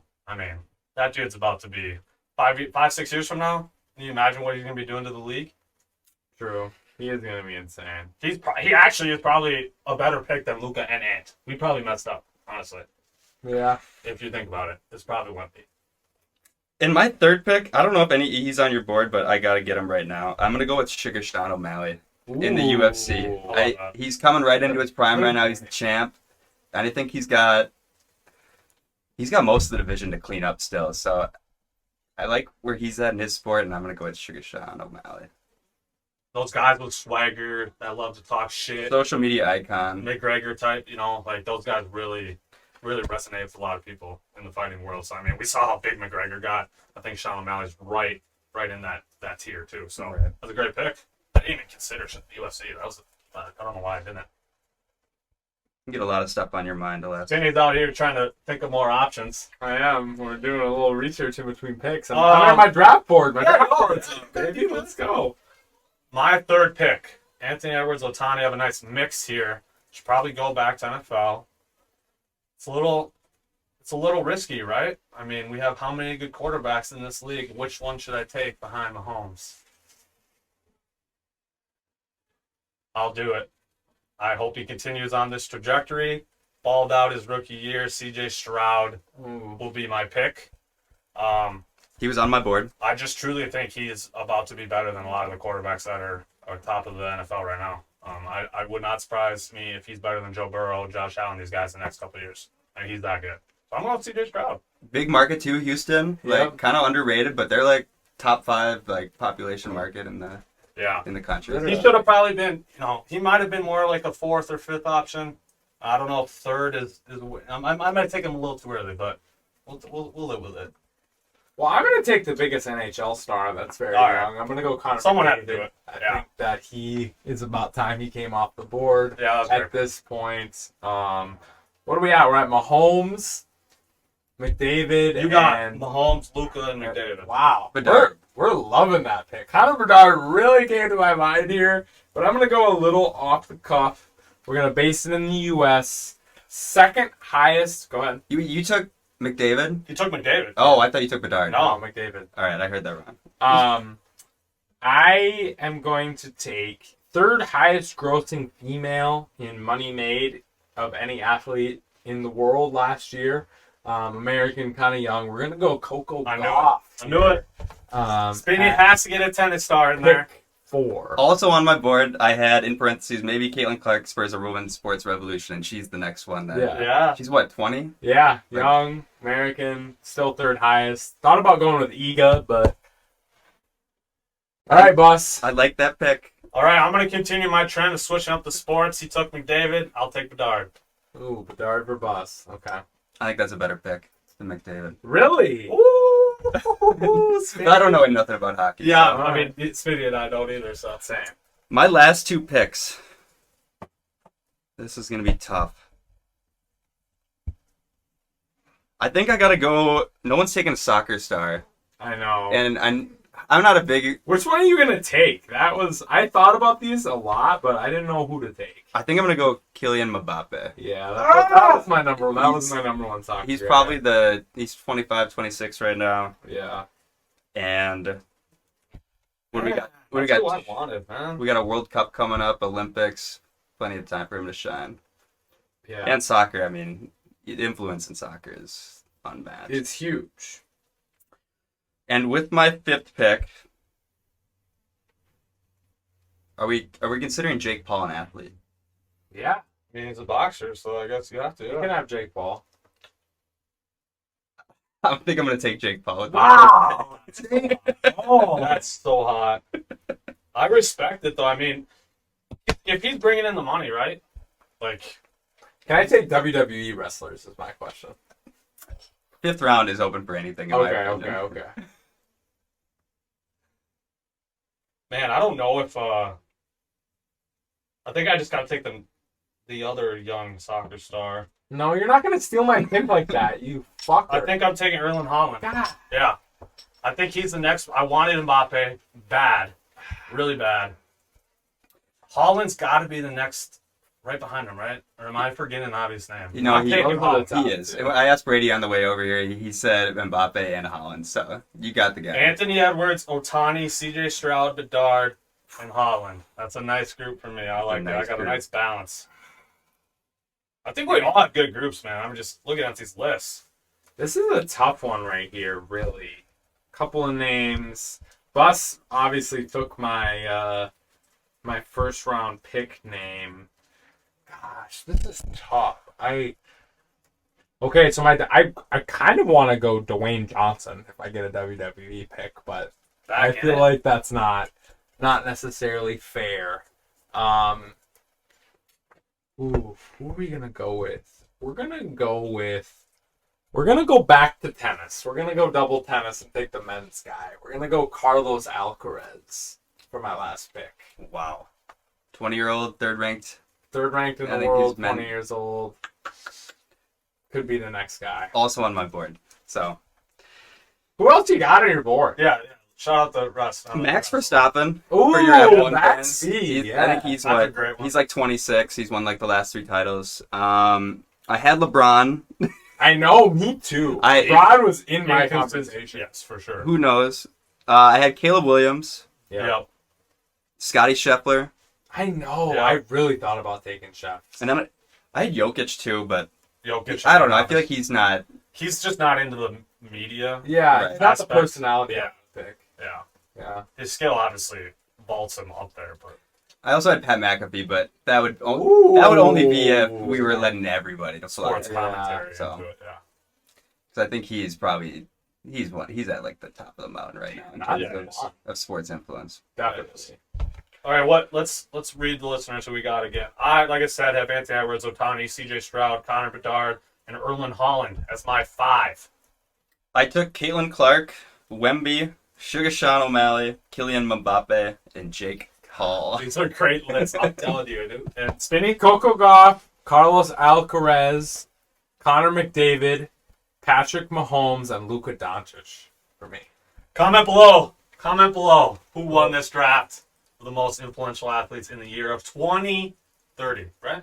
Yep. We'll see you guys on episode 500 then. Yes. 500 whenever we have to. Well, you better be on then. That's it. Already committed. First guest on episode 500. Yep, here we go. Let's go. Thank you, Forbes, for being on, my man. Appreciate you. Am I still the trivia leader? Yes, you are. You are. Let's go. We'll get second place, man. Second place in trivia. About to take your place. Thank you. Sounds good. Thanks again, boys. Thanks, Forbes. Mr. Second place in trivia, Mr. CFB. Mike be joining us here for episode 100. Back-to-back eps. Back-to-back Oh, eps. boy. Let's go. What's going on? I hope y'all listen to this man's draft takes because he was spot on about a lot of things, I must say. Before we start on your idea, I need to get your Michael Penix reaction. I kind of just smiled, and I left out a little bit of a chuckle. It was absolutely insane. Yeah. And it was like doubly good for the Vikings. You know, you get your quarterback still, and then you get Dallas Turner, the guy they should have taken. Literally Right. the best defender in the draft, So. in my opinion. All right, what do you got for us today? Well, you know, CFB Mike, we're going to be Yep. talking some CFB. Let's go. So first, I got a question for Buss. Now, I think I asked you this on one of our pods. I know where this is going. Nick Saban out of the game. John Calipari out of the game for Kentucky. Buss, are you changing your allegiance in any way? I will not be changing my allegiance. I will still be an Alabama football fan and a Kentucky basketball fan. I know that makes no sense, given I'm from Minnesota. I think I can do that. I'm allowed to do that. The one I was debating the most, actually, was Bama football. Because I care more, obviously, about basketball than football. Yeah. I think I'm just locked in with Kentucky now going forward, and I can't cheer for Arizona or Arkansas. I just can't do it. I can't. How about you? Because you were a Kentucky guy, so are you now not, or are you I'm following a Cal guy. I told you, I'm a Cal guy. So you're Arkansas. I was Cal at Memphis. I was Cal at Okay. Kentucky. I am following the train to Arkansas. So woo pig. Woo pig, baby. Let's go. He admitted it, at least. Yeah, I mean, Kentucky's not finishing above Arkansas in the SEC for the next 5 years. For sure. 5 years. I'd take some serious money on that one, to be honest. All right, we'll see what happens. Yeah. And I guess quick shout out for me for Gopher Football. PJ, the Portal Wizard. I guess we're going to find out if you can actually coach a football game this year. That's still yet to be seen. Tough schedule. You got Michigan, USC, Wisconsin, Iowa, per usual. Penn State in there. And then, it's going to be difficult for the Gophers this year. But they do got a lot of talent. They absolutely ripped the portal apart, getting Jackson Howard back. And I think that is something to be excited about. They have a solid defense. And, yeah. What do you think about new teams coming in and It'll be how fun. that all factors in? It'll be fun. I don't think that it's going to be maybe a little more challenging with the Oregons and the USCs, but I think USC is going to struggle coming into the Big Ten. I think Oregon's going to be on that same plane as Ohio State. So I also noticed that none of those teams really have to travel that far, actually, at least for this first year. I'm a little pissed off actually about the scheduling. USC doesn't have any games west or east of the Rockies in November, which I think is a cop out because they play like 5 teams that play in cold weather states. So it's like that is a cop out. How did that work out? But honestly, what I wanted to talk about with you guys mainly was with the new college football season, there will be the new EA Sports College Football. Yeah, let's go. And that's coming out on July 19th. So to take one out of Forbes's book, I want to do a quick 3-round draft. Ooh, let's go. You have an online dynasty. Who are you starting? Who would you pick? You get 3 teams to choose from, each of you. And, just because Spinny's thinking over there, his wheels are spinning, I want to have you go first, and we'll come back to me. Dynasty, NCAA 25. You know what? I don't even care that this is a bad pick. I'm doing it because I want them. So we're going to take the Ghosts, number 1. Homer pick. Draft. Homer pick, definitely going number 1. Ghosts. Nice. Buss? It's a new era. You know I'm sticking with the man. Alabama's got to be my first pick. It has to be. Come on now. Is that even a question? All right, Mike, let's start the real draft now. All right. The real draft begins here. I think the most fun team to do in this year's game is going to be Texas. Ooh, yeah, that was my probably That's real a great first pick. That is a great pick. 2 solid quarterbacks, and I think they'd be most fun because like week 5, you're just fucking around. And I want to bench Ewers this week, and I want Arch Manning. Yeah, exactly. No, big game against Oklahoma, first start of the year, first start of his career. Screw it. No, we'll just put him in there and see what happens. Let it fly. So I'm gonna go Texas, and then my second pick, I'm gonna go with Colorado. God, Mike, this guy's just getting them all, man. That was my top of my board last. Yeah, I like it. I also don't know if they in real life they'd figure it out, but I think they're a game that's perfectly made for the video game. Yeah. They have a lot of talent. You don't know if it meshes on the actual field, but it should be fun to play with in the Sanders game. will be fun to play. Sanders, Hunter, come on. everything in between. You get Prime wearing a little cowboy hat. And That's big very lost his draft. I know. We We got already killed took the L. Yeah, I have one team that shouldn't I have been- want that I shouldn't think have you're going to picked that take. first. but- This is tough, man. Like those were literally my 2 options. And don't think that you have to pick. I mean, you can win this in other ways, and you think about teams that maybe aren't top 5, like the best team ever, the team that's fun to play with. Right. Maybe some team I don't know, think a MAC team like Toledo or something. Yeah, I know you're not gonna pick Liberty them, but, comes to mind. Liberty, in that perspective as well. I think you guys are gonna hate this tipping pick. picks? I'm easily gonna have the draft of the most hated teams. Are you gonna take going Ohio State? Oh, okay. You can. I think. I know a lot of people hate them, but they're so high-powered of offense every single year. I just think that would be so fun to play with. Now, obviously, Mark's gone. You still have Travion Henderson on the team. You still have Buka, however you say his last name. I just think that'd be a fun team to play with. Obviously, if this was a couple of years ago, that would have been more ideal. They have the most loaded. They have the most loaded roster. Yeah. Still, and then quarterback now, Will Howard. Howard, and then their whole defense came back.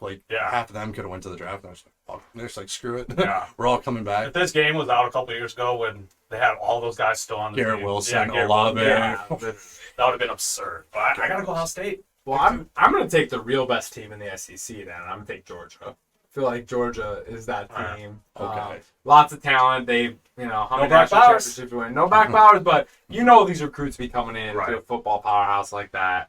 And lastly, we're going to go back to a little hometowny situation, and I'm going to take the best FCS team of the last most recent time. I'm going to take the SDSU Jacks here at my third pick. Little FCS love. Okay. FCS Jackrabbits here at our third pick. Gophers, Georgia, and SDSU for me. Wow. Did not see the SDSU coming. SDSU, you didn't see that I did coming? not see that coming. That's a great pick, though. That is a great pick. Again, I might have to just go. You know what? This one is strictly based on uniforms. Ooh. This school is notorious for getting new uniforms all the time, sometimes even a new uniform every week. Oh, Oregon? And that is Oregon. Yep. The Oregon Ducks. I would love to play with those uniforms on there. So what I got Bama, Ohio State, and Oregon. I kept, I kind of picked the bigger schools, kind of cop-out answers.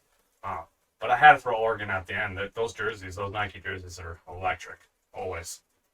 And Dylan Gabriel, somehow still in college. Still in college. Somehow. So some Heisman pop in there, too. It's some Perry Ellis shit at this point. Well, that was Bo Nix. Yeah, Bo Nix, too. Just one after the other. Yeah. So yeah, my last one, to no surprise, I'm going Notre Dame. I was waiting for it. I hope that it would get back to me. I think you guys are kind of Notre Dame haters a little bit. Yeah, so it's 100%. Okay. It's okay. Riley Leonard from Duke, he's in there. And then you got Ben Morrison, who's probably the best corner in the nation. Sick defense. Always I a didn't good even know line. about Riley Leonard. Riley Leonard, yeah, he transferred in Notre Dame. So yeah, I think Notre Dame would be really fun to play with in this, and then obviously they get all the good rivalries in there. Yeah, that's sick true. stadium. I'm just so curious on what other aspects they add to the game. I know. Whether it's recruiting, NIL, how does that all work? Can you just throw a bag at the number one recruit and get him? Could you imagine you and 5 of your buddies are in an online dynasty and you're just throwing a bag at this number one guy? It's here's all my NIL funds. We're gonna get it on this one guy and see what he does. And so you just get into bidding war like that. I don't know what that looks like exactly. That would be awesome. But that would be so sick. Couple honorable mentions for me: LSU, Death Valley in the game's got to be electric. Always. Yeah. And also A&M from the NIL perspective. I Right. feel like if that's a thing that gets to happen, then I want the school that can just throw oil money at people. So, yeah. And A&M. obviously the stadium is always electric there, too. Yeah. Right. Exactly. So, yeah, no, I'm super excited. I mean, I don't even have an updated gaming console. I think I'm gonna go I'm getting a PS5 just for this. Let's go. I'm so excited for this to be back. It's been way too long, man. So I'm about to no-life the crap out of that game. It's big. Right on. All right, Mike. Got anything else for us? No, I got my questions out of the way. Way too early. Gophers record prediction. 7-5. Yeah. I mean, it's brutal schedule. You got to go against the defending national champions. USC, you think they're probably going to be good. Miller Moss looked like a baller in the bowl game. I don't even know. Penn State, that's tough. Can they beat Iowa? Iowa's going to be pissed off after last year, even though they got to come up to Minnesota. But Game's at Kinnick next year, so we know game is here this year. Oh, game was at Kinnick last year. Sorry. So yeah. So we have more of a chance. Yeah, just can Darius Taylor stay healthy? Because feels like that's going to be most of their offense. They brought in that quarterback from New Hampshire. He threw the ball all over the yard, but I don't think that's what the offense is going to be like this year. So we'll see. It's I don't know. It'll be interesting. Agreed. Well, thank you for being on, my guy. Yes, sir. And thanks for having me. Congrats on 100 episodes. Appreciate it. Appreciate you. Glad you stopped by. Thank you. Last guest, Spinny. Our boy. We made it here. We made it. Drop likes, comments, everything, please. 100th episode. Let us know what you liked about this episode. It was a lot of fun, man. This was been really a lot of fun. It's been Yeah. so much fun. Now, without further ado, our guy, Mr. Hockey, Nate Miller. What's going on? welcome back. Hey guys, how's it going? Happy 100. Thank you. sir. Appreciate it. We will cheers to that. Last guest. Cheers. Let me guess. We're going to be talking some hockey. Yeah, we are. I was thinking about rolling the dice and switching to a different sport, but I'm gonna go with what I know best. So, yeah. Should I just get right into what I'm gonna talk about, or? Yes, sir. Let's hear it. Sounds good. So, I was thinking about talking about fighting in hockey. Ooh, okay. So first, I want to hear each of your guys' opinions on fighting in hockey, and then I'm gonna go over kind of some of the pros and cons and kind of more of the why behind fighting.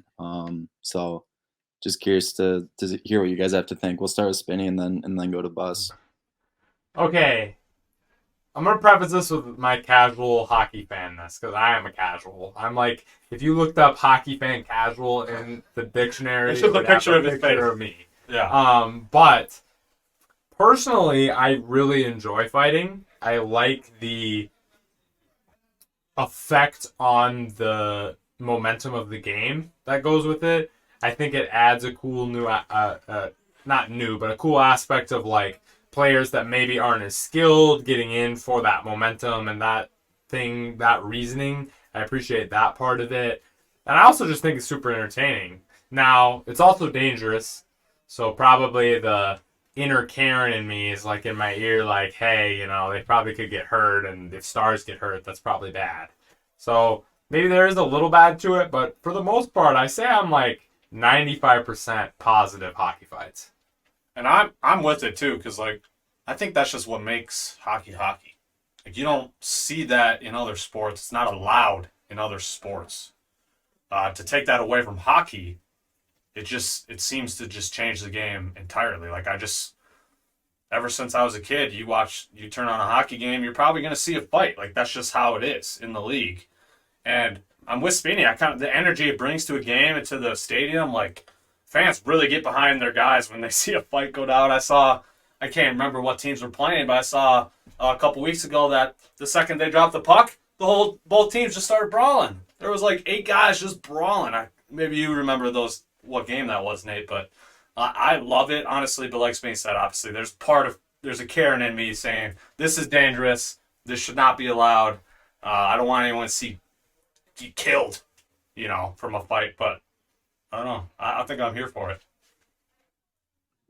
Love it. No, you guys, very reasonable answers. I like it. So I'm gonna go into some of the pros and cons. You guys touched on some of the things I was actually gonna to touch on too here, but so let's start with one of the pros. I would say that like you were saying, Spinny and Buss, it does increase the game's entertainment value. To the average person that doesn't watch hockey on a daily or even weekly basis, it brings an element that, like you said, Buss, other sports don't have, and it's entertaining. A lot of the people that go to a hockey game don't know the X's and O's or what a forecheck is or what a back check is. They're going to see big hits, they're going to see goals, and they're going to see fights. So that is definitely one of I'd say that's the broadest pro of fighting, is the entertainment value that it brings. Moving on to one of the negatives about fighting is, as you guys mentioned as well, it is dangerous. There's been a lot of stories of brain injuries and such. Yeah, I was gonna say, I mean, one real good punch to your temple, I mean, you're looking at some serious brain damage. So. Right. Yeah.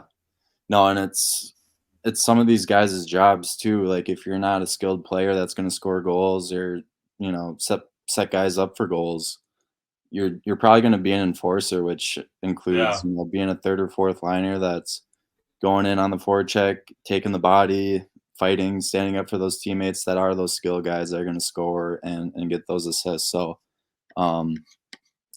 definitely one of the negatives there. And actually, former Minnesota Wild player Derek Bugard, he passed away at an early age, and after he died, did some research on his brain and essentially said that was probably the primary factor of his passing away was the brain damage, and he was one of the best enforcers the league has ever seen. So definitely sad there, but it's one of the other sides of the coin. So where do you ultimately stand then? Would you like to see less fighting? You're totally good with the level it's at right now. You want to see it banned completely? Like where are you sitting? I would say definitely keep it in the game. I I do know that I don't know the actual stats behind it, but I do know that the frequency of fights are much less than they used to be. Um, Yeah. it's still I still think there's a place in the game for fighting for sure. And there's actually thinking about it like this way too. It doesn't make sense when you just say it out front, but fighting can make the game safer actually. The reason being is that it's a way of fighting's a way of policing the game. So let's say that let's with fighting the way it is right now, if there's a cheap shot, someone gets buried in the boards from behind, if you're the guy that buried him from behind, you're probably gonna have to answer the bell and fight one of the tough guys from the other team. So it's one of those things that makes you think before you just blatantly, do a cheap shot because at the end Right. of the day, you're probably gonna have to answer the bell. So that's And then kind of sit a in the bit- box too, ultimately. right, Yeah. right. It's one of the like I said, it's kind of a way of policing the game. So if you take That fighting make- out, there's really That's no actually an underrated point, I must say, Nate. Like I never even thought of it that Well, way. yeah, and I feel like that's something I was going to say too. There's probably more injuries caused by cheap shots during the game than there is by actual fighting. So the fighting, policing of those cheap shots, keeping them less, actually probably saves injuries in comparison to the fights themselves. That's that's a very good point. Yeah, it doesn't really make much sense, but when you think about it a little bit deeper, it does because take fighting out of the game. You can take runs at anyone. And there's really no repercussions other than watch your back when you're actually playing because but you don't actually have to go face to face with another man with your gloves off. Facts. Risking a concussion or worse. So one of those things that it's give or take, but and that's kind of my main reason for actually keeping it in the game. Along with the tradition of the fighting and like you guys were saying, it's just one of those things that's what hockey's known for. Right. If you take fighting out of hockey, the most casual of fans, they might not tune in at all anymore, even for the playoffs, just because they want to see that action and that physicality. So, I agree with you guys as far as it makes hockey so unique. Like it's just literally the only sport where it's allowed, obviously, other than your UFC and boxing, where that's literally the sport. But it just makes hockey so unique. To take it away would take away that uniqueness, and like you said, Nate, you would probably lose a lot of viewers. You honestly probably would. Most of them would be your casual viewers like Spinny and I, but still, you're not trying to lose viewers, ultimately. Yeah. No, and I'll end on this too. Buss, you mentioned the game where there's a bunch of fights at the beginning of the game. That was the Devils and the Rangers probably about 3 weeks back. And right off the opening draw, all 10 skaters on the ice, 5 from each side, just drop the gloves and start going at it. There's actually some history behind why too. So there was Matt Rempe's on the Rangers. He's a young gun he's like 6'8", just a big guy.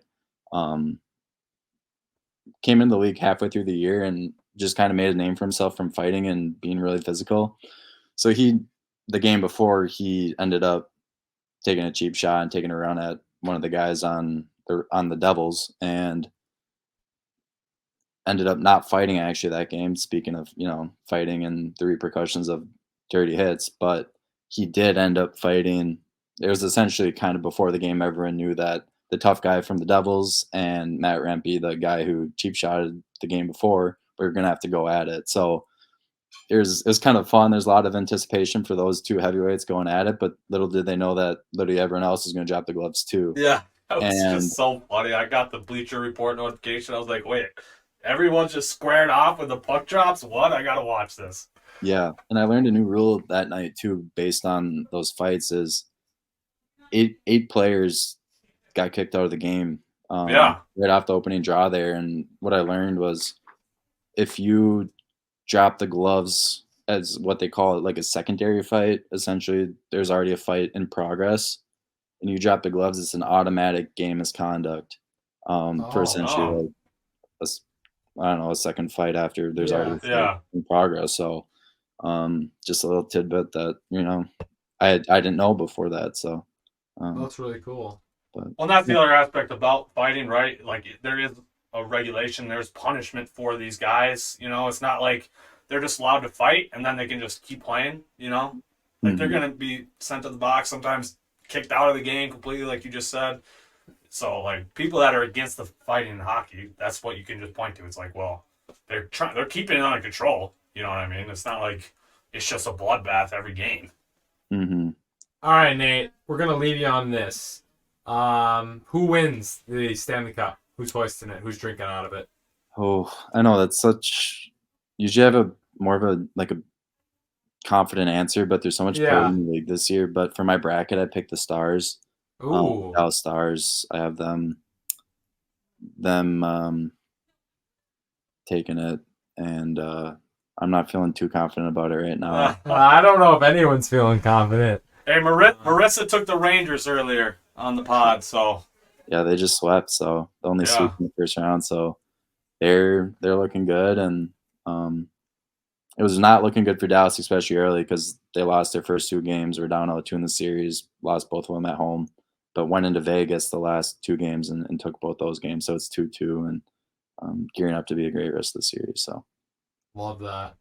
All right, Nate. Thank you, sir, for being on. We appreciate you. One of our classic regular hockey guests who tells us how uninformed we are about it. So thank you so much for being on. We appreciate you, my guy. Yeah, congratulations again, boys, on 100. Looking forward to many more. 100 more, right? Yeah. 100 more. Yes, sir. Great work. All right. Appreciate you. We'll see you guys. All right, Spin. Holy shit, Buss. We got through it, boy. We did it, man. Damn. 2 hours, hard as nails. I don't even care, all right? It's episode 100. Yeah. Deal with it. Tune on for our 2 hours. Freaking deal with it. Check out all the interesting, lots of different. We talked about aliens. We talked about Bigfoot. We talked about, we drafted everything. So much shit, man. So much shit going on. You checked out our new studio. Look at this. We got 100 up here on the wall. We got this awesome hard-headed poster courtesy of my amazing wife. We got the mug that's been out of the shop the whole time. We got the full setup for everything. So thank you so much for Episode being 100. on. And we love you. So hug your friends and family. Hold on. Do have a quick Q&A. Quick Q&A. From one of our guests who was unable to make it on, Brady Rose. Shout out, Brady. Shout out, Brady. We have the question. 5 years from now, 2029, who are the top 5 players in the NBA? Ooh. Here are Brady's. Brady has Luka, Wemby, Tatum, and SGA as his top 5. 5 years from now. We're going Ant. Numero uno. Ant. I'm going Ant 1. We're going Wemby 2 for me. We're in agreement. Luka 3. We're 3 for 3. Tatum number 4. We're 4 for 4. This is not good. I don't like this. Ooh, 5 is a hard one. We're gonna go Cooper Flag number 5. We're gonna take a big risk. We're gonna go Cooper Flag number 5. So we were 4 for 4. I will not take Cooper Flag. Let's go. Let's go Jokic. Jokic. We'll stick with Jokic. I think the biggest question with Jokic is just simply will he be playing? I know. Yeah. Will he retire? Will he still love will basketball? Will he be riding horses in Serbia, or will he be playing basketball? That one comes with a little risk, but I do think if he's still in the league, he'll still be dominating, even if he's 33 years old or however old he'd be at that point. So I had to throw in one older guy there. So I do like Brady's list, though. SGA obviously would be in contention there. I just hate how SGA plays, so I wasn't going to put him on the list. Foul merchant god. Is there any honorable mentions that we're forgetting? Because I feel like that was a pretty solid list. It's like, I'm sorry, but like I don't. Embiid's probably not in the league. Embiid's gone. LeBron, KD. I mean, Curry Giannis. all out. Giannis would be in that probably same still in that Jokic same conversation. Jokic conversation. Yep. As far as young guns, D-Book isn't cracking that list. No. Chet probably isn't cracking that list. Paulo's Paulo the is guy I thought Paulo's about. probably the closest out of everybody we've mentioned so far. For sure. Paulo is definitely in contention there. I mean, that's probably it. Honestly. Yeah, we were pretty damn close. Yeah, we're pretty good. We did Obviously, Wemby and Ant. Yeah. And Luka. Those three are locks. Kind of the top. Locks. Right now. So. Thank we you, were Brady. little homers to picking Ant 1 Obviously, over but- Wemby. Let's be real. But Yeah, but Ant's going 1 anyway, so. appreciate you, Brady. Episode 100! It's capped. It's done. It's out. Cheers to episode 100. Golden Light, sponsor us up. We love you. We love you so much. Hug your friends and family, and thanks for showing up.